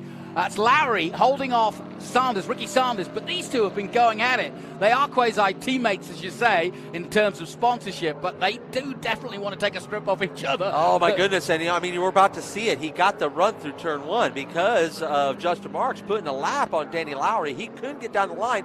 Watch the Audi here. Ricky Sanders. He's coming. He is coming. I'm telling you right now, he's coming. And like you say, he saved his power. Just not enough power of that Audi to take advantage. But boy, was he right tucked up. Now they're coming into some of them tiddly bits of the boot as we watch Richard Gant come up into this Big Machine Vodka Spike Coolers bus stop. They're coming through the carousel here into the boot. This is what we consider the laces of the boot that you're looking over right now. The laces of the boot are obviously going to lead into the Motul toe of the boot. And that's that carousel tuck corner coming right up here. You can see it. It's very obvious from an aerial view of why they would call this the boot. As you come through the Motul toe of the boot, it's going to come uphill here. They're going to climb a little bit of a hill. And then you go back downhill into the heel of the boot here. This is turn number 8. Really tricky spot here. It's kind of a late apex. Long corner here. You can use up the curve on the exit, straddle a little bit, come in here to Bridge Hall Bennett's turn 9, appropriate for the battle that we're seeing here between the Bridge Hall Bennett's cars here in the GT class. Danny Lowry, Ricky Sanders putting on a show in this GT class. And I tell you, this is for those bragging rights, as you said, Jonathan Green, because these two have a lot to go at here. Yeah, no question about it. That they are, like we said in the past, going for their own championship and fighting in XGT. That was the latest class. We added XGT a few years ago, and as you mentioned already, that's what the head of Showtime won in that Audi that you're looking at there. Yeah, Ken Twaits. Ken That's his old ride right there, going up the hill. But yeah, if you saw last time around that Danny couldn't get that turn 1 done to the apex because of the 99 and Justin Marks put him lap down. This was a much tighter race down the back straightaway last time, if you remember.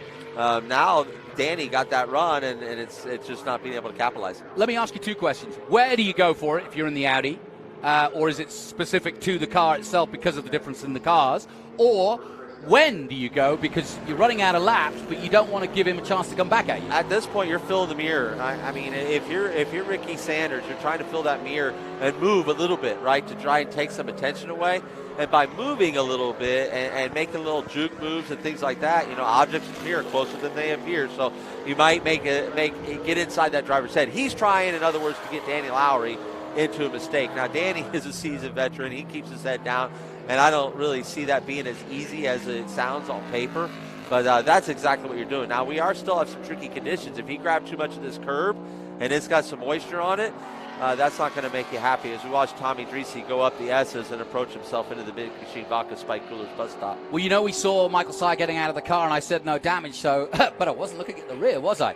You were not. He got tagged in the back, he said, going into the inner loop, and the suspension broke in the rear. So that's why we didn't see the obvious look. If we'd have seen the rear of the car, we might have noticed that he got tagged. I don't think there was a lot of damage, but it did break the suspension. That's why he came in. Well, Porsches are pretty sensitive on the rear, right? And Porsches are pretty sensitive, because that's where everything is. It's a rear drive car. But yeah, this is a really good battle, as we see they're coming through the traffic there, Tommy Dreese. But, Dreese's catching David Paterick here. And I wonder if Paterick had a late issue or if he just drove the tires off it. But Tommy Dreese is coming up and trying to get this 4th position, which is so important in the points battle. Remember, the battle between Paterick, David Paterick, Tommy Dreese, and Amy Rubin was, Amy alluded they were to on equal points, actually, so Paterick's going to go ahead, because that's what made her so heartbroken about having a breakdown. So here is Paterick in 4th place. Yeah, but there's Dreese behind him. He's and interestingly enough, as we close this down, Dyson and Keith Grant, in a really good battle. There's only a second between them, and Dyson doesn't want to lose out and on any more points that give anybody a chance to come back. No, I think it's a little confusing. I think it's 25 seconds. 21 seconds in between. So it's a gap in between each. Keep me honest. So Paterick, like the gap between Paterick and Dreese was 3.4. Now it's going to be, should be much tighter than that. I think that's within a second. 7/8. Yeah, Paterick's got grass in the grill. So it's definitely been a problem for everybody out there, especially the TA class. An interesting one. It's something I'll do some investigation. I'm going to guess the bus stop is our culprit. Okay. The bus stop, it's really easy to get in there just a little bit too deep or to lose braking. And you don't want to go straight, unfortunately, because you have to come to a complete stop. And it's such a punishment. So you'll kind of commit yourself to the grass.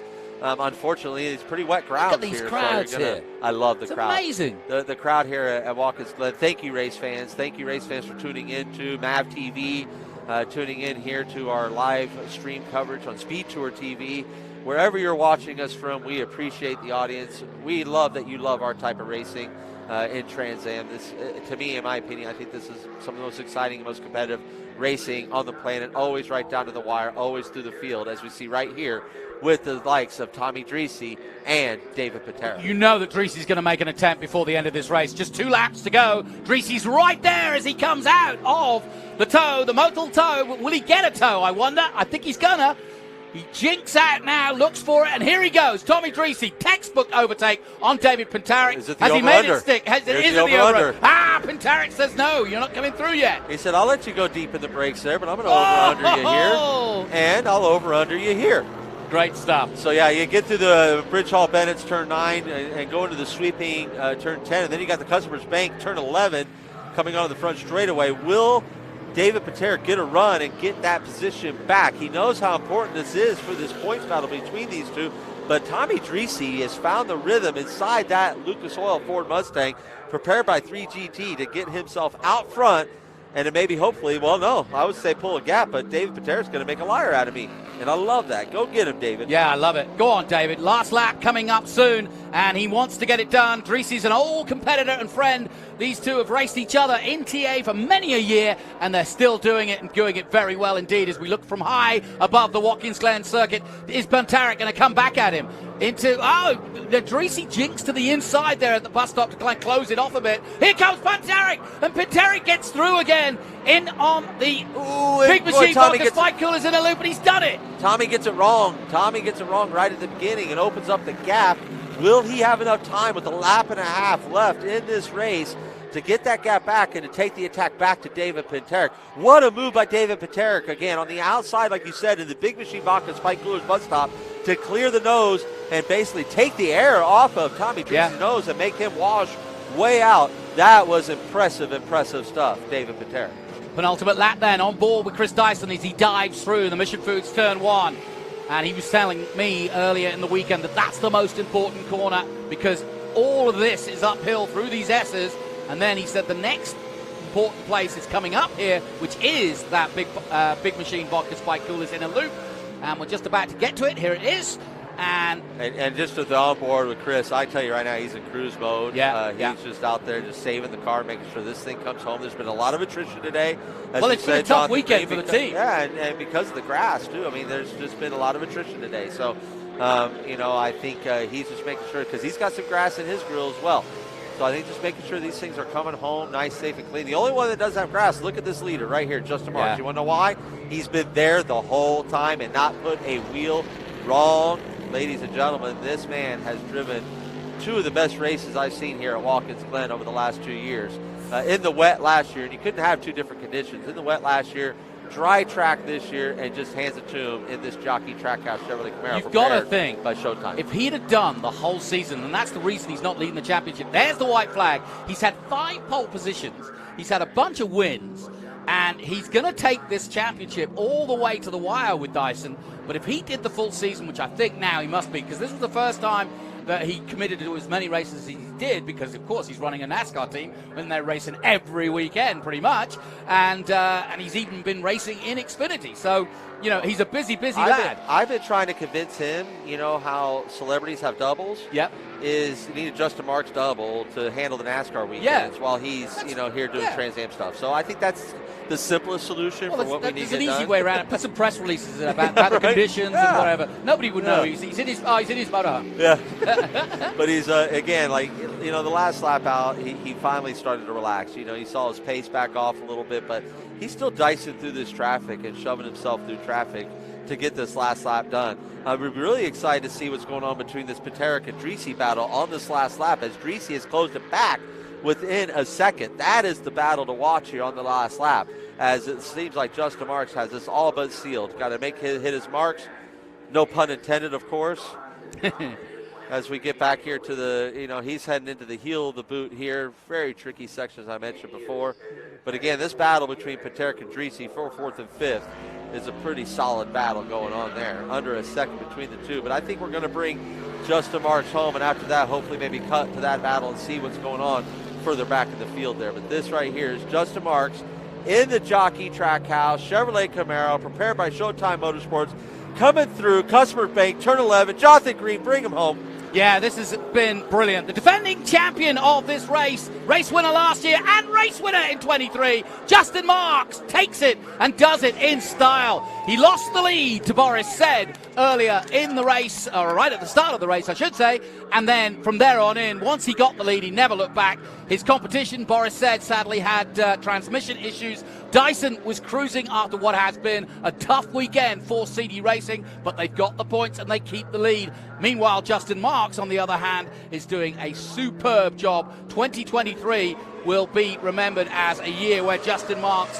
so far, 5 poles, 4 podium finishes, and now 3 wins to his name. Not a bad season. And I don't want to speak out of turn here because he hasn't crossed the line yet. But the last lap was the fastest lap for Keith Grant. He busts off at 1:45.8. Nice. That's a qualifying lap again here right at the end. But Keith Grant crosses the line, P3. That gives Showtime Motorsports, my good friend Keith Twaits, he gets a double podium out of this. And I mean, it couldn't happen for a nicer guy.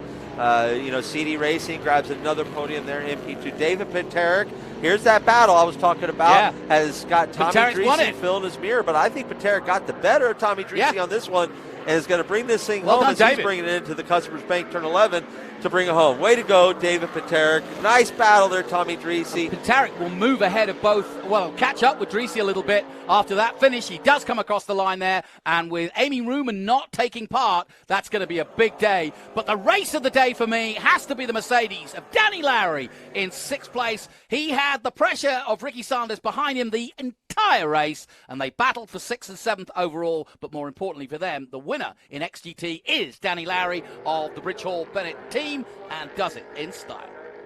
Yeah, what another exciting day for us up here in the booth, Jonathan Green, calling these Trans Am races. Love it. I love.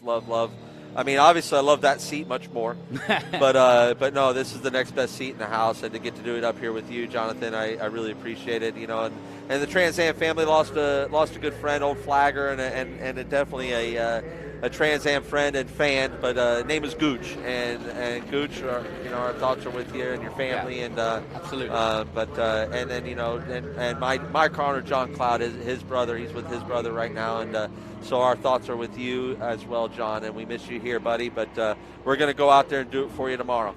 There you go. Nicely done. And just to finish off in terms of the other results in SGT, Lee Saunders gets another win, and a little further down, Chris Coffey finishing 9th. Josh Carlson rounding out the top 10. Richard Grant was in 11th place overall. But all in all, a pretty interesting race. Some definite drama when it came to the actual reason why people were having overheating problems and all sorts of issues early on. But no problems for Chris Dyson, and electricals issues at the beginning of the weekend. Had 2 cars to choose from, and eventually no backup from Brabham this weekend. But I'm sure, Matty, if you're watching, another win for the team. Well, Matthew's all happy over there in Laguna. He's inside his Indy Next car, and for Uncos Motorsports, and that's Hollinger Uncos, and I love Matty Brabham. I want him to be here every week as well, and I know he has got some aspiring goals to get into IndyCar and be full-time there. So I always want the best for Matty Brabham. And well, I don't know why. I just don't know why he hasn't been picked up. He's such a talent. I tell you, I mean, if I was a person that could make that happen, I would have made it happen already for him, because I have so much respect for his talent and his communication, the way he handles himself on and off the racetrack. He's just he's a legend in the making. So I think with the right opportunity, and it'll come for him. I really do think so, because he puts in the work, he puts in the effort. So, but back to this, what a great effort by this man, Jonathan Green, Justin Marks. Yep. Another win here in Trans Am. You want to talk about a win record too? This guy's got a heck of a win record here in Trans Am now. He's on a roll. Well, let's head down now, because the end of the Franklin Road is here for Justin Marks, and he's made it to the finish as the winner. Yet again, his 3rd win of the season. Let's head down to Ben Sissel to find out how it feels.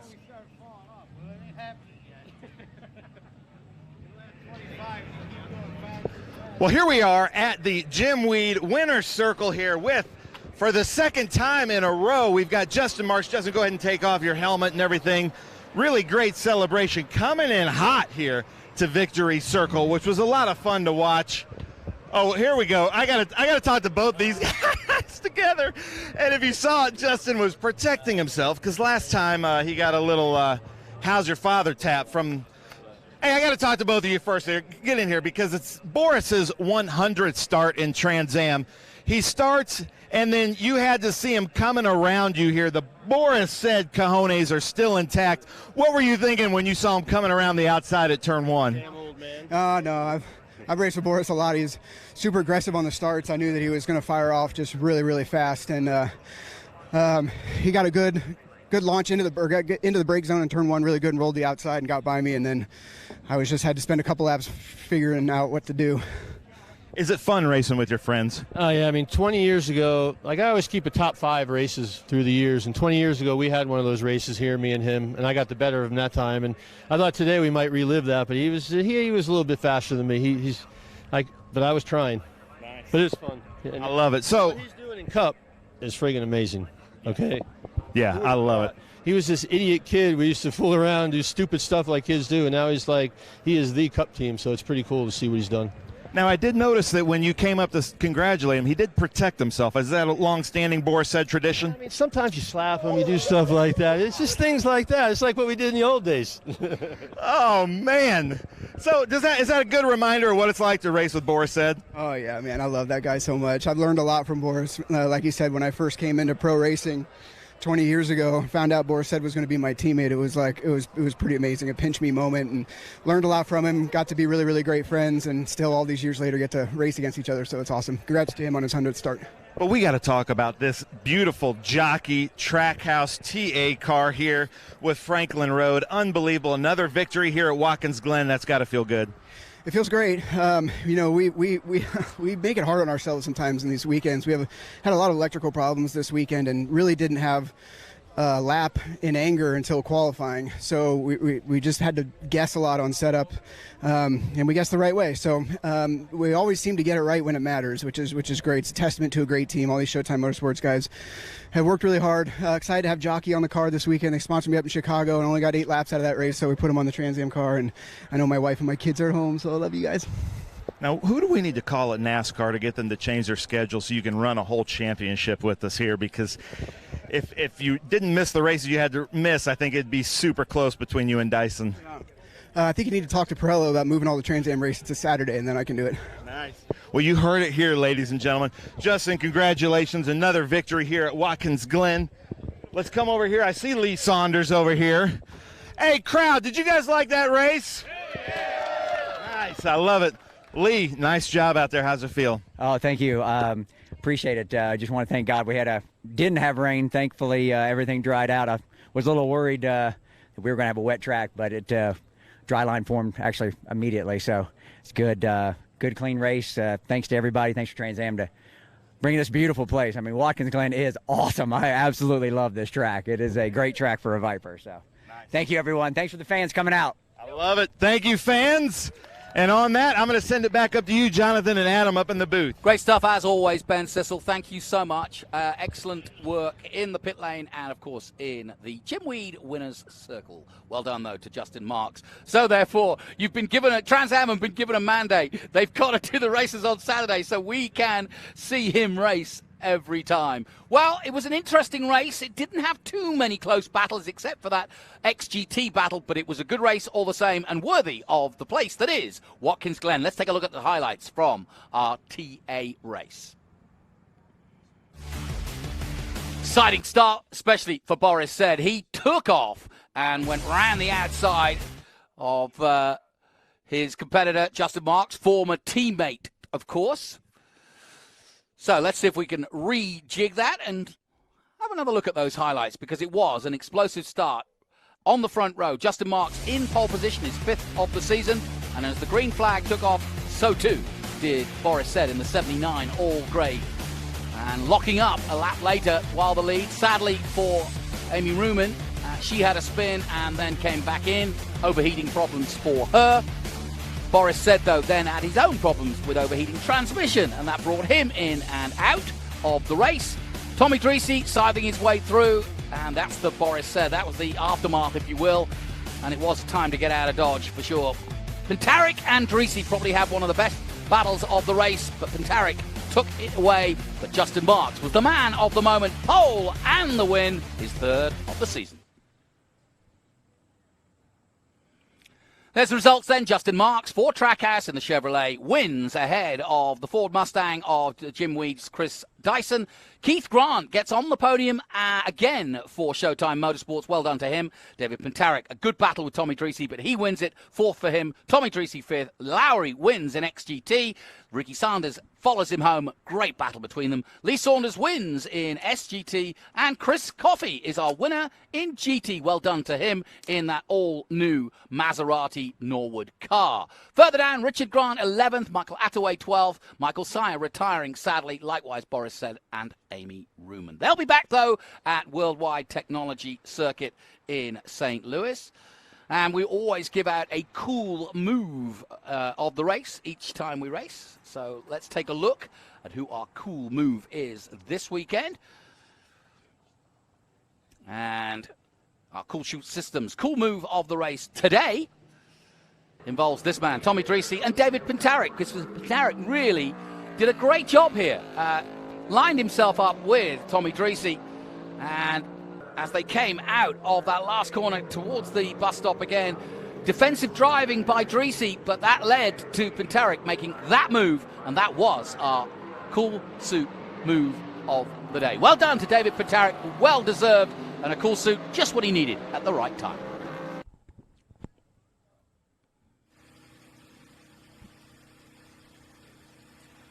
So let's take a look at the other categories and their highlights. Obviously, great battles going on through in XGT, SGT, and GT. Let's take a look, and side-by-side action at the front in TA, as we saw.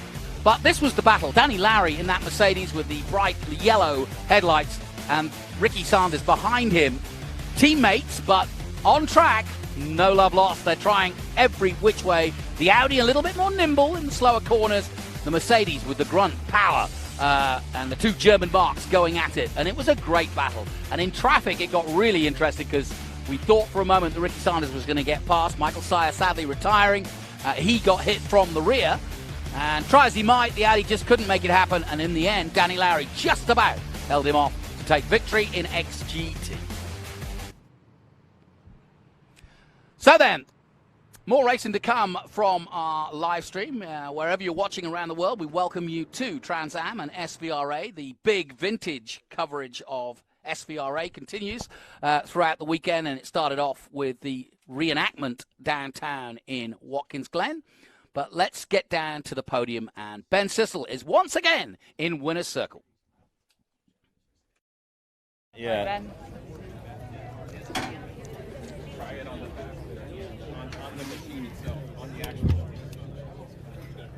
Check. All right, ladies and gentlemen, let's hear all right, we've lost it.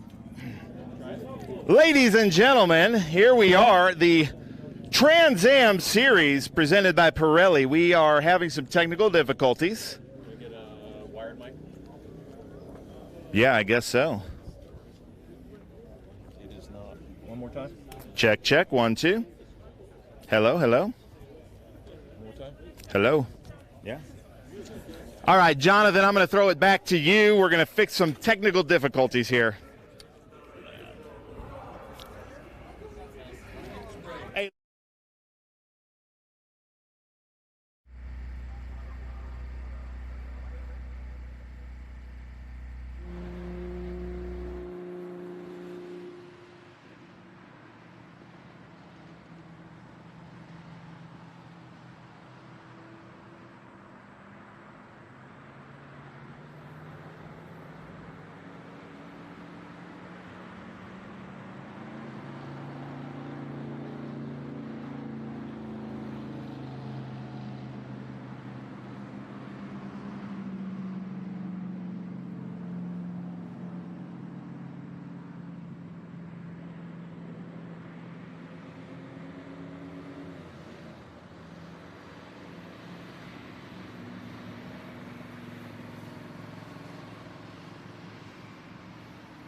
So a little bit of technical issues, a little few gremlins out there. As you can see, we've got a nice parade of cars out there at the moment, and this is all part of the big vintage weekend that is the SVR Watkins Glen Vintage Weekend, and one of the biggest in the US of A, and a great chance to see some fantastic cars.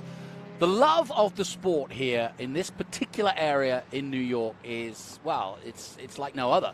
I went down to the reenactment on Friday night with Scott Goodyear, and yeah, just fascinating to see. There must have been 30,000 people who come out and watch all the cars that you're looking at now, some of them, come out and do the 6-mile course that was the original back in 1948. So it's always a great opportunity. Tony Pirelli taking his family out as one of the parade cars, and he always enjoys it. This is where he fell in love with the sport, and now owns SVRA, Trans Am, and FR and F4.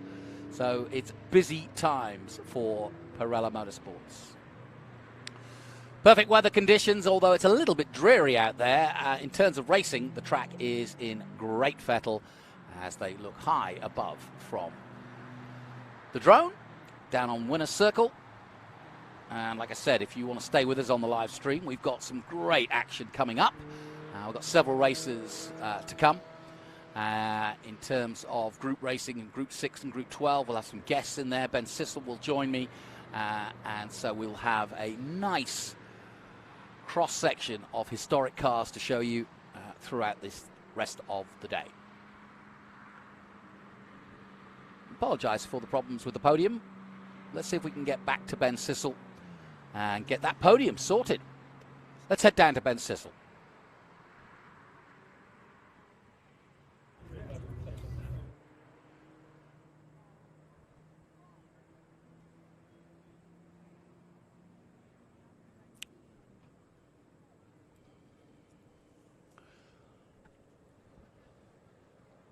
Well, we'll welt on Ben, see if he's got himself sorted. As you can see, the car's all there and the crowd waiting.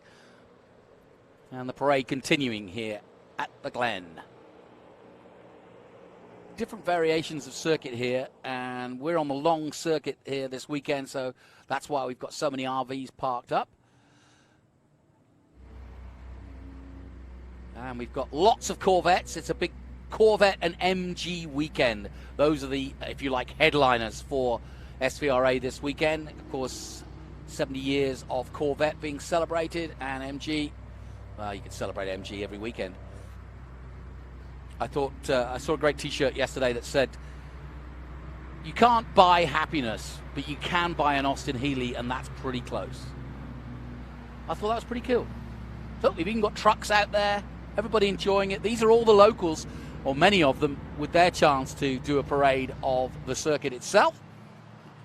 And like I said, we got a great reenactment last night. The whole town of Watkins Glen came out, and they come from far and wide from all over the New York area. And in fact, we've got several drivers, including Chris Dyson, of course, who comes from the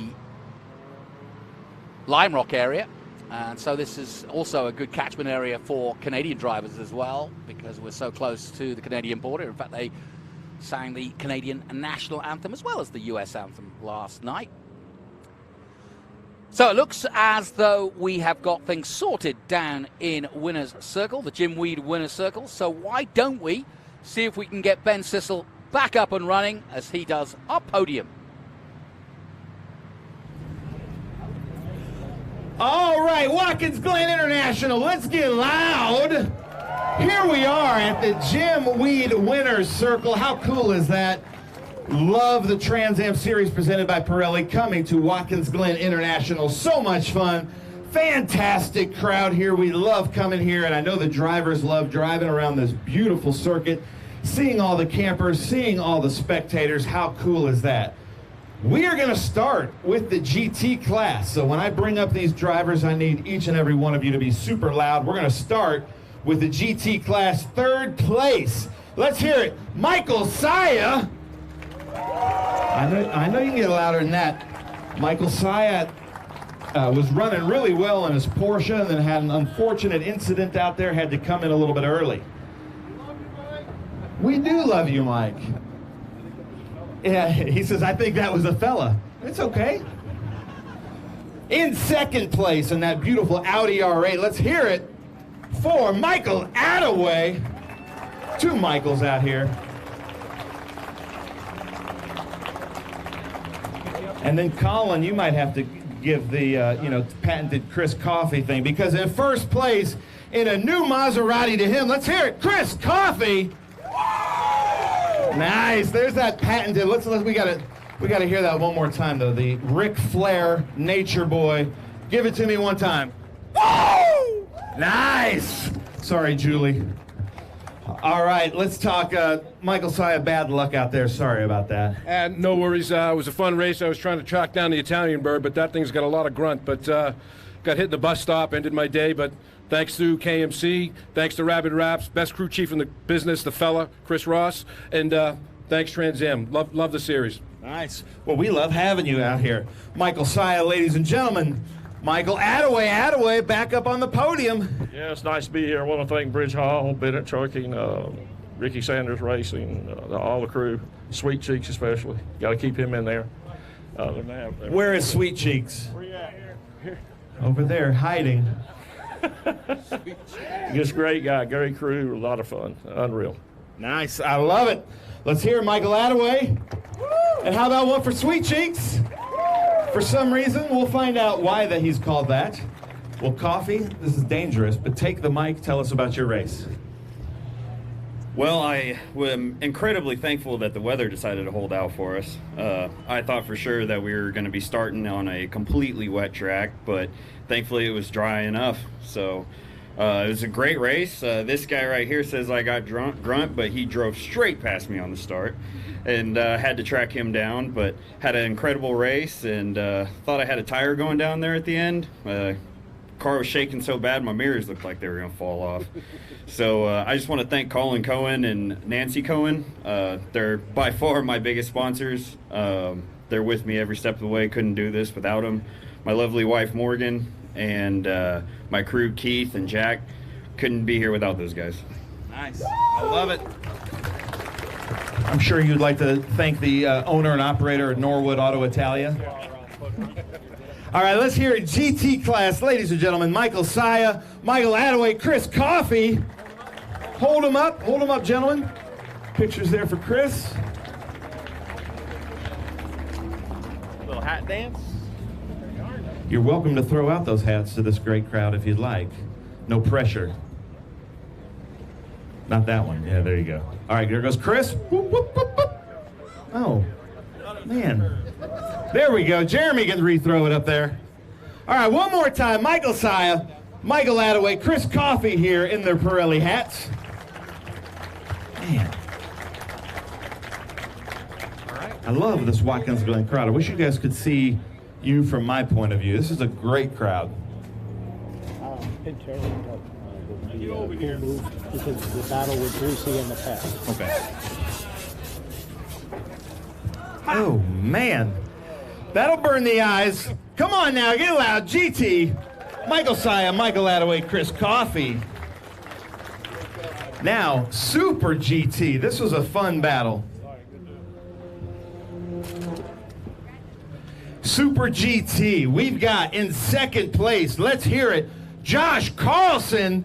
Fairly new to the series out here, and I've heard rumors he might be running in the Big Machine Vodka TA2 series here soon as well. So come on up here, Josh. Good job. And then in first place in this beautiful number 84 Dodge Viper in Super GT, Lee Saunders.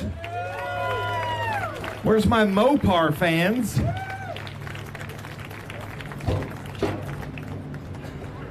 Well, Josh, as I alluded to, you're new to the series, but this has to be so much fun. You're running some world-renowned tracks in such a cool car. How's it feel? It feels really good. It was definitely worth the time to travel out here, and this is definitely one of my favorite tracks, all the elevation changes and stuff. I'd like to thank Insiva, TC Fab, 9-Round, All Test, and Strasbourg Performance, and then Trans Am for putting on such a great series. And congrats to Lee for the win. Nice. Josh Carlson. Well, Lee, you know, you're always seem to find your way to the steps, but battling out there with Josh and some of these other drivers, that had to be a lot of fun. Yeah, it was. I'd like to first thank God for getting us no rain. I was a little worried. Thought we might have to start on rains, and that's never a good thing in a Viper. So, but luckily we had a dry line, and we got to get through it. I also want to thank KSR, Kevin with KSR. The reason we get up here all the time is just meticulous car prep by them. They're awesome. Eddie, my crew chief here, first win, first crew chief. So congrats for that, and just thanks for all the competitors. We had a great time, with these guys, even with Chris, some other class cars, some great battles, and thanks for Trans Am. This is an absolutely fantastic track. Seeing this elevation change for a Flatlander Florida guy like me, this is really exciting. Very good, very fast track, and thanks to Trans Am for putting it on. And the fans. Nice. And he says thanks to the fans. Hold those up. Let's hear it. Josh Carlson, Lee Saunders, Super GT.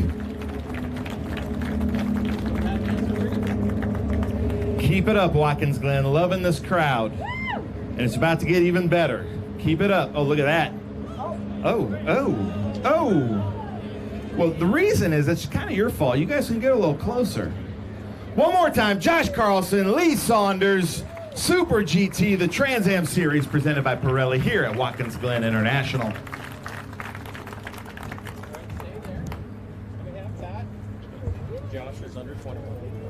Josh, being under 21, gets basically sparkling cider. Lee Saunders, just barely over 21, gets actual champagne. Let's hear it. Josh Carlson, Lee Saunders, there we go. Lee's like, I got to drive home. I can't smell like this. Yeah, exactly. Super GT here at Watkins Glen, ladies and gentlemen. All right, Extreme GT. You heard that right. Extreme GT, XGT in second place, but keeping this man honest because that was a close battle the whole way. I think he was in the draft. Let's hear it. Ricky Sanders, Bridge Hall Bennett, Audi R8. And then in a new livery to me, let's hear it. Danny Lowry, come on now. Danny Lowry in that beautiful Mercedes-Benz in first place. So, Ricky, another podium here, Extreme GT. You've raced in basically every class in Trans Am. How was your race out there? Just about every class. We got a couple more classes I need to do with GT and TA, but I got to thank Danny for giving me the opportunity to come play with Trans Am again like I used to. It's the place I feel like this is a home to us, and we really enjoy with Trans Am. I couldn't do it without Danny's support with Bridge Hall, Bennett Transport, and all the guys over there. We got Sweet Cheeks again working on mine. We got Garrett. We got Jason. Tyler's our coach, does all of our data stuff. So we couldn't do it without those guys. Nice. Ricky Sanders, ladies and gentlemen. Danny Lowry, that had to be fun, but a little bit nerve-wracking looking in that mirror. I don't know, does that AMG, does it have a mirror or a camera back there? But that had to be a lot of fun. Yeah, it was a lot of fun. I knew Ricky would be tough, and really give a lot of credit to Ricky. That's the first time he's ever driven that car. First time he's ever driven a GT3 car, and he was fantastic. He kept the pressure on me the whole time, and he made it a lot of fun. He got in the draft, and I thought he was going to get me going through the bus stop there a couple times, but I don't know if he backed out and had mercy on me or what. But were you running 10 tenths? Because I was running like 8 tenths trying to help you there. But anyway, no, I was all out and I had a mirror full. Ricky did a fantastic job, and he's a good buddy of mine. I'd like to thank the Bennett family of companies, Bridge Hall, Ricky Sanders Racing, Tyler Hoffman, Jason Howe, of course the infamous Sweet Cheeks, and Garrett for all the help they give us this weekend. Thank you. Nice. Let's hear it. Ricky Sanders, you didn't hear him, but Ricky Sanders looked at Danny and said, was that team orders maybe? So let's hear it one more time. Ricky Sanders, Danny Lowry. Now, Watkins Glen, let me ask you a question. Is it weird to you, because I find it weird to myself to have people with such thick southern drawls driving these fancy European GT cars? That's kind of weird, isn't it? No? Is that only me? I find it a little bit weird. NASA finds it a little bit weird. There we go. Oh, a little boomerang. All right, we're going to have to practice this, guys. We're going to have to practice this in the off season. Come on, one more time. Ricky Sanders, Danny Lowry, Bridge Hall Bennett with Ricky Sanders, and then what's the name of your sponsor out there? Bennett family of companies. But your sponsor on your car? Oh, Ace Duran. Yeah, it's one of the companies in the Bennett family of companies. Oh, okay. Ace Duran, trucking and rigging with Danny Lowry. Uh-oh, here, what are we going to do here, guys? Is these team orders? Oh, right into the eyeballs. You didn't even save any for Sweet Cheeks. One more time, ladies and gentlemen, Ricky Sanders, Danny Lowry. How cool is that? All right. T.A. Masters, all the way from Memphis, Tennessee, showing us how it's done. Wait, no, not yet, not yet. This is Masters. Hold your horses, because we're bringing up his dad, Richard Grant, T.A. Masters. Let's hear it, ladies and gentlemen, in that beautiful silver Chevrolet Corvette. Your son's over here trying to steal your glory, Richard. Can you believe that? Here, if you'll step right up here. At the top of the Masters, right? Yeah, top step with the Masters. Richard, how's that feel? It was great. I had a great time. Fortunately, the track was dry on the start, and I was kind of worried about that earlier, but had a great time. The track is a lot of fun to drive. And, of course, I got to see my son a couple of times because he passed me 3 or 4, so I got to see him on track. Anybody you want to thank? Wade Hoover, my crew chief, and my wife for putting up with this for me with 50 years this month. So wow. 50 years. Now, wait. Is that 50 years marriage, 50 years racing? 54 years marriage, 50 years racing. Wow. 54 years of marriage, 50 years racing. Ladies and gentlemen, that is living well right there. Started racing 3 months before my son was born. So Keith, the one that you... Well, now you just told everybody his age. Wait, hold on there, Richard. Yeah, we got to do the hat dance. Let's hear it, Richard Grant. Ladies and gentlemen, if this isn't something to reach for, somebody that's been racing for 50 years, 54 years of marriage. He says 2 happy years of marriage. Just kidding. That was me. He didn't say that. One more time, Richard Grant. Ladies and gentlemen, Chevrolet Corvette. 70th year anniversary of Corvette celebrated here at Watkins Glen International. This man, super famous race car driver, was with us in this race. I need to hear from my Said heads because he's celebrating his 100th start in Trans Am. Who said? Boris Said. Let's hear it, ladies and gentlemen. Boris Said coming up here. Look at that. Like a spry spring chicken. Started racing in the early 90s. And this is your 100th anniversary break. You got to hold that up for the photos. You want to take it out of there? Got one for AJ as well. And we do have one for AJ as well. Hold on now. He's going to hold it up. Let's hear it. Boris Said. Come on now. All right, Boris, hold on. Ooh, look at that. Yeah, you can't cover up that beautiful fro. Hold on, let me take this. Hey, Eric, will you take this out of the box so you can hold it up for a picture? But, Boris, you got to talk to us, man. 100 starts. We were talking the other night. 18 first places in those 100 starts. So, basically, if you're team owner, you know 1 in 5 times you're going to win the race. How does it feel? You ever think you'd get to 100 starts in Trans Am? I never really thought about it, but hopefully there'll be 100 more left in me. What I remember about my first start is I Dream a Genie said start your engines in 1993 at Miami Grand Prix. No way. I never forgot that. But I mean, I just, I've been racing for 37 years. I just love it. I still feel like a little kid getting in these cars and racing with guys like Justin. It's just a blast. So, hopefully I'll be racing a few more years. But right now, I mean, it's more for me watching my son race, and hopefully he kind of takes the ball rolling and see if we can get him in the top 10 this weekend, and I'll be really happy. Nice, I love it. Hold on, hold that up, please. Let's get a photo of that with Chris. Boris Said, ladies and gentlemen, Watkins Glen. Boris Said was always kind of that NASCAR road course ringer, so he also raced here on Saturdays and Sundays with NASCAR too. And I know that you had told me you had a great race here with Justin Marks years ago, and then your favorite race was here with Dorsey Schrader in the Trans Am Series. Yeah, I mean, I had an unbelievable race one year with Dorsey in Trans Am. I've had so many unbelievable Cup races here over the years. Watkins Glen is probably one of my most favorite tracks anywhere in the world. It's kind of like my hometown, all the Said heads, the Seneca Lodge, just the town, the people. Michael Princip was probably one of the greatest track presidents that ever lived. I mean, this place is run so good. So the new president has a lot to live up to. Maybe he'll bring those Martinsville hot dogs here. He should do that. But anyway, I just love coming here, and hopefully I'll come here for years to come. Nice. Boris Said, ladies and gentlemen. AJ Oh, wait, hold on, Boris. Boris, stay up here. AJ Hendrickson, where is AJ? Come on up here. AJ Hendrickson, team owner with Boris Said, ECC Motorsports. I got to say, you ran up here a little faster than AJ did. It's pretty good. Let's hear it. AJ Hendrickson, Boris Said. Get in the middle. Come on over here, AJ. Come over here.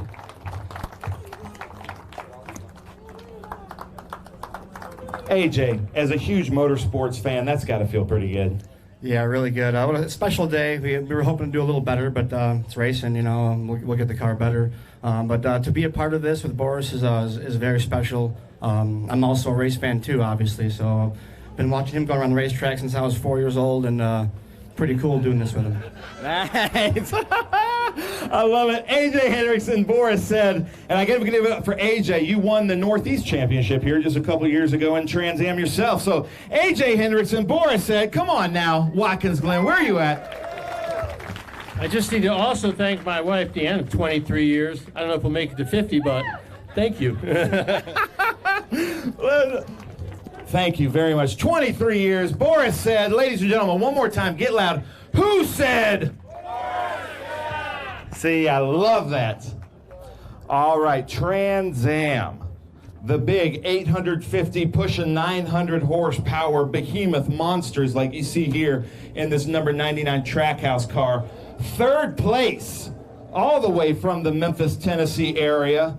We're going to call him Richard Grant's son. Let's hear it. Keith Grant, ladies and gentlemen, finally getting to come up here. Watkins Glen, you got to get louder than that. This is the TA class. Jump on up there, Keith. In second place, running for that championship here at Jimweed Winner's Circle. Let's hear it. Chris Dyson, ladies and gentlemen, two-time TA champion from the Empire State. So let's get a little bit louder than that, New York. Chris Dyson, second place.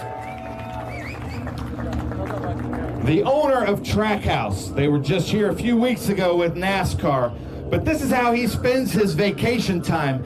He won here last year in the very wet conditions. He won here again with this Trackhouse number 99 Franklin Road jockey car. Let's hear it. Justin Marks.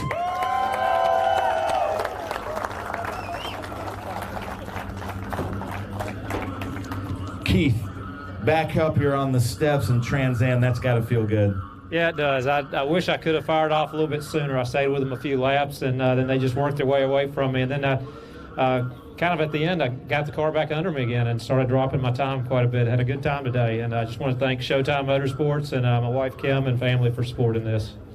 Nice. I love it. Now, is this the wife family right over here? Raise your hand, guys. Come on now. And this addiction, did it come from your dad? What do you think? Yeah.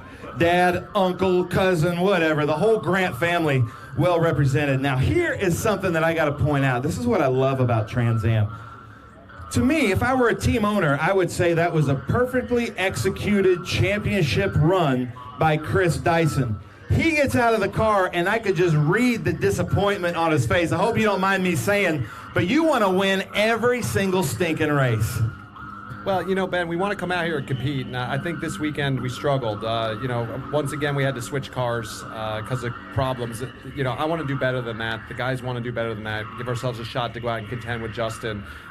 You know, Boris was quick at the start. We were hanging up behind him. Justin pulled a gap, and then we got stuck in traffic a little bit. And at that point, it was just like, okay, unless we get a yellow, I'm just not going to touch him. So we just basically brought it home. The Jimweed car, number 16, getting second place, good valuable points. Awesome weekend though. Otherwise, you know, off track we had the Winter Circle program here. We had Pius over there, my man, and that was fabulous. And I've got my two kids. I got Ian and Nicholas here, my two sons, supporting me, and that's fantastic. And I've got my wife today of 17 years today, and this is how we celebrate the anniversary. I wanted to be where Justin is, but hopefully we'll be there in the next few races and we'll get our act together. But in the meantime, we're marching towards the championship, and I'm excited about that. Wow. Chris Dyson from New York, the Empire State, and today is your anniversary. Congratulations. How about that? An anniversary here, ladies and gentlemen. Justin Marks, that had to be a lot of fun. Back up here on the top at Watkins Glen. Tell us about your weekend. Well, okay. first of all, it's a Trackhouse sponsored car. This is Showtime Motorsports, and I gotta make sure that these guys get some credit, some recognition, because they worked really, really hard this weekend battling through some electrical problems, and we had to do a lot of work on the car really just to kind of get a race car out of it, but we always seem to get it right at the right time. So really want to recognize them and all their hard work and appreciate that. Yeah, it was a good race. I mean, it was a drying track at the start, so starting on pole, I didn't really have the spot I wanted to getting into turn one, and Boris was able to drive in really deep and roll the outside in turn one and got in front of me. And then we went to battling for a couple laps and got by him, and then just could maintain the gap from there. So really, really great race car. Continues to get better, and I got jockey on the car because they sponsored me at the Xfinity race in Chicago, and I blew up on the 8th lap, and they got like 0 TV time, so I put him on the car this weekend. Nice. Well, you got TV time this weekend. Now, Ken Twaits, I have to apologize. This Showtime car, yes, I'm sorry. I'll get that right someday. But let me ask you something. And Jeremy, step around here because his rear tire is blue. Is that from heat or is that from something else? You noticing that? Yeah, I am. I do notice it. I have no idea. Why would after this, you're going to have to come around here and see that his tire is noticeably blue. Not sure why, but let's hear it, ladies and gentlemen. Keith Grant, Chris Dyson, Justin Marks here at the Jim Weed Winner's Circle. Hold him up, guys. Hold him up. Hold him up there. Now they're all up here trying to figure out why his tire's blue. I'm sure Chris Dyson's trying to figure out a points infraction maybe for something like that. No, he says no. All right, we're going to change hats here. I'm going to bring up Mr. Tony Pirelli from just 30 minutes up the road. Tony, at your home track, Watkins Glen, you came to your first race here, and I think, I'm not going to say when, but it was a Trans Am race. You've been a fan ever since. 1969. It's hard to believe I'm still living. But yeah, I saw my first Trans Am race in 69. And it's amazing how much has changed, but it's also amazing how much is similar. To see Roger Penske and Parnelli Jones in that era, and now see these great champions, it's pretty awesome. Welcome to Watkins Glen. Nice, I love it. And as you saw at the start, the big three battling it again here in Trans Am. So come on now, ladies and gentlemen, one more time. I know I keep saying that. Keith Grant, Chris Dyson, Justin Marks, still discussing the race here. Watkins Glen International. Yeah. All right, Justin, if you'll stay up here real quick. Oh yeah, we're going to do champagne, Michelle. Sorry about that. Let's see. All these drivers are just barely of age. Let's see what happens here. Yeah, look, they're already coordinating that too. Look at this. One more time, Keith Grant, Chris Dyson, Justin Marks, they're just holding it up. Yeah, look at that. Some of them have to drive home. All right, there we go. Oh. I don't know how I feel about that one. Wait, hold on. Yeah, he says they decided to stay dry. Don't go too far, Justin. So our AMCO Top Gear. Oh yeah, we got to do one for the homies. Chris Dyson, Empire State, Jim Weed, and Champagne. Come back up here, Justin. Our AMCO Top Gear Award winner, Justin Marks. Come on, ladies and gentlemen. He's coming out here to get the Happy Gilmore check. This is such a fast track. But also it's got some, you're changing gears quite a bit. This is tough on the equipment, so this really helps. Yeah, no, for sure. And we've got an awesome gearbox in there. And we could do the count, but it's got to be north of 20 shifts a lap over, for over an hour. So the thing's got to work right. We're putting a lot of horsepower through it. And yeah, it works perfectly. So it's nice. Nice. Well, thank you very much, MCO Top Gear Award winner Justin Marks. And thank you, MCO, for being such a great longtime sponsor. Also, I think you were in the Dyson cars, the Boris Said cars. So thank you so much to MCO. Justin, congratulations. You are excused because the cool shirt, cool move of the race, goes to Captain America, that number 57 Ford Mustang. David Penterick with his battle with Tommy Dreesy. Let's hear it. David Penterick coming up here on the steps. The Cool Shirt Systems cool move of the race. $500 check there. Hold that up. Ladies and gentlemen, let's hear it for David Penterick. Great battle with Tommy Dreesy. That should keep you cool in the summer, David Penterick. Congratulations. Anything you want to say about that battle with Dreesy? It was made for good TV. Yes. I love it. Let's hear it, David Penterick there.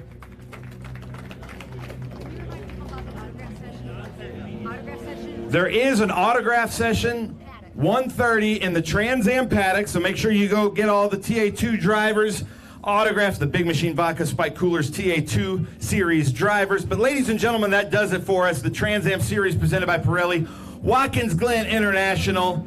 Ken Twaits, where are you? Congratulations, Ken Twaits, showtime. I will get that right someday. Come around here, check out this blue tire. Somebody's got to be able to figure out what in the world that is. Did he hit something blue, or that looks like a heat thing to me? But thank you guys so much for coming out, but stay tuned. Join us on our live stream for the vintage races. And thanks to Ben that's okay. Sissel, That's my fault. how he So, wrangles at a least bunch it's of not racing the drivers each and every weekend. I'll never know, but he does. Well done to him. And I hope that was fun to watch and enjoy. TA action there. Justin Marks winning in TA. Danny Lowry in XGT. SGT, Lee Saunders. And GT was won by Chris Coffey. Well, that's it for our coverage on MAV TV today. So tune in tomorrow for T82. And don't forget, Thursday nights is Trans Am night. We bring you all the highlights of the weekend as well as the documentary series afterwards. The Speed Tour continues as we continue our live stream, but we'll see you next time on MAV.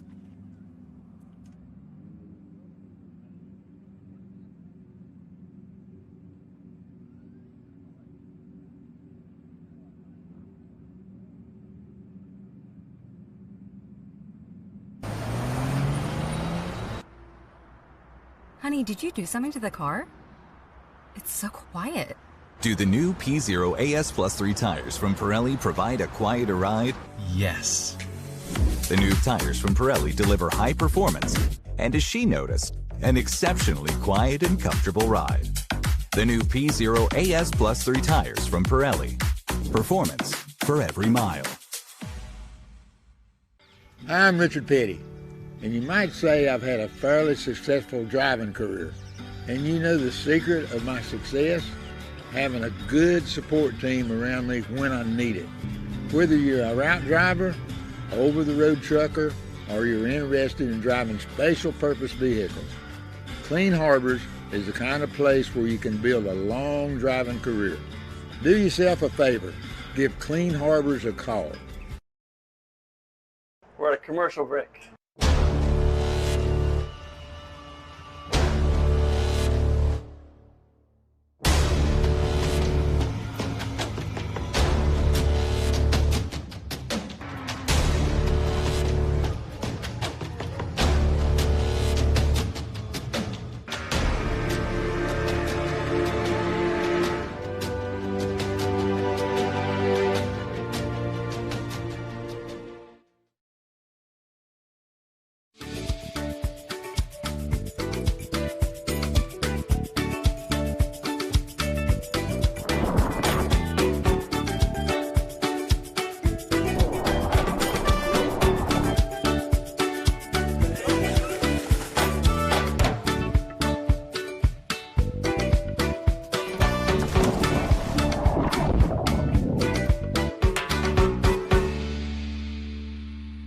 Speed, endurance, desire.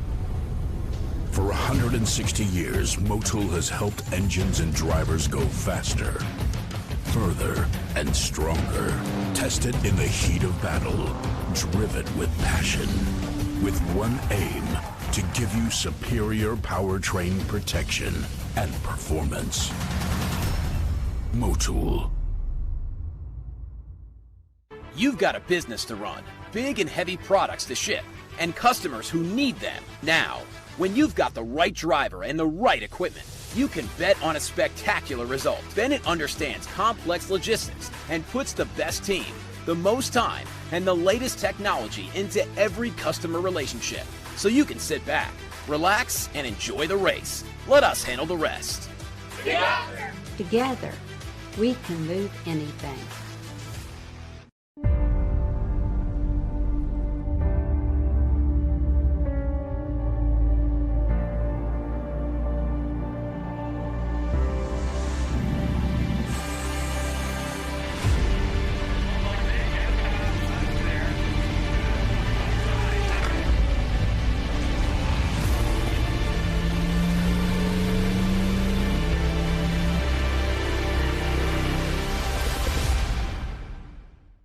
For low to medium volume production parts and full assemblies, utilizing the latest manufacturing technology and automation, which 3D continually invest in, we are able to deliver high quality parts rather than empty promises. 3D takes on the jobs our competitors simply can't. The Three-Dimensional Services Group loves the challenge. Our team is your team. The Three-Dimensional Services Group, prototype, production, proven. Every weekend, I drive a truck for Clean Harbor. Now make no mistake, it's hard work. It takes a lot of focus, and you have to know your vehicle's limitations. And more than anything, you have to drive to win. Nice driving, Thad. If you want to drive for a winning team, give Clean Harbors a call at 1-833-32-DRIVE. Visit driveforthebest.com. They have the vehicles and the compensation for every kind of truck driver. And everyone drives home a winner.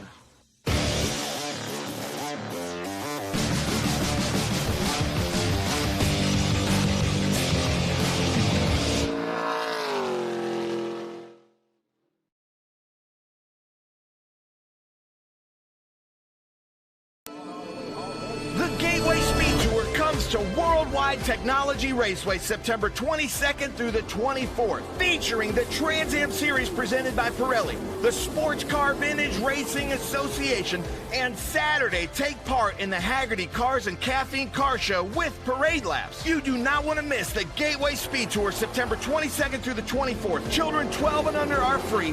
For tickets, simply go to speedtour.net.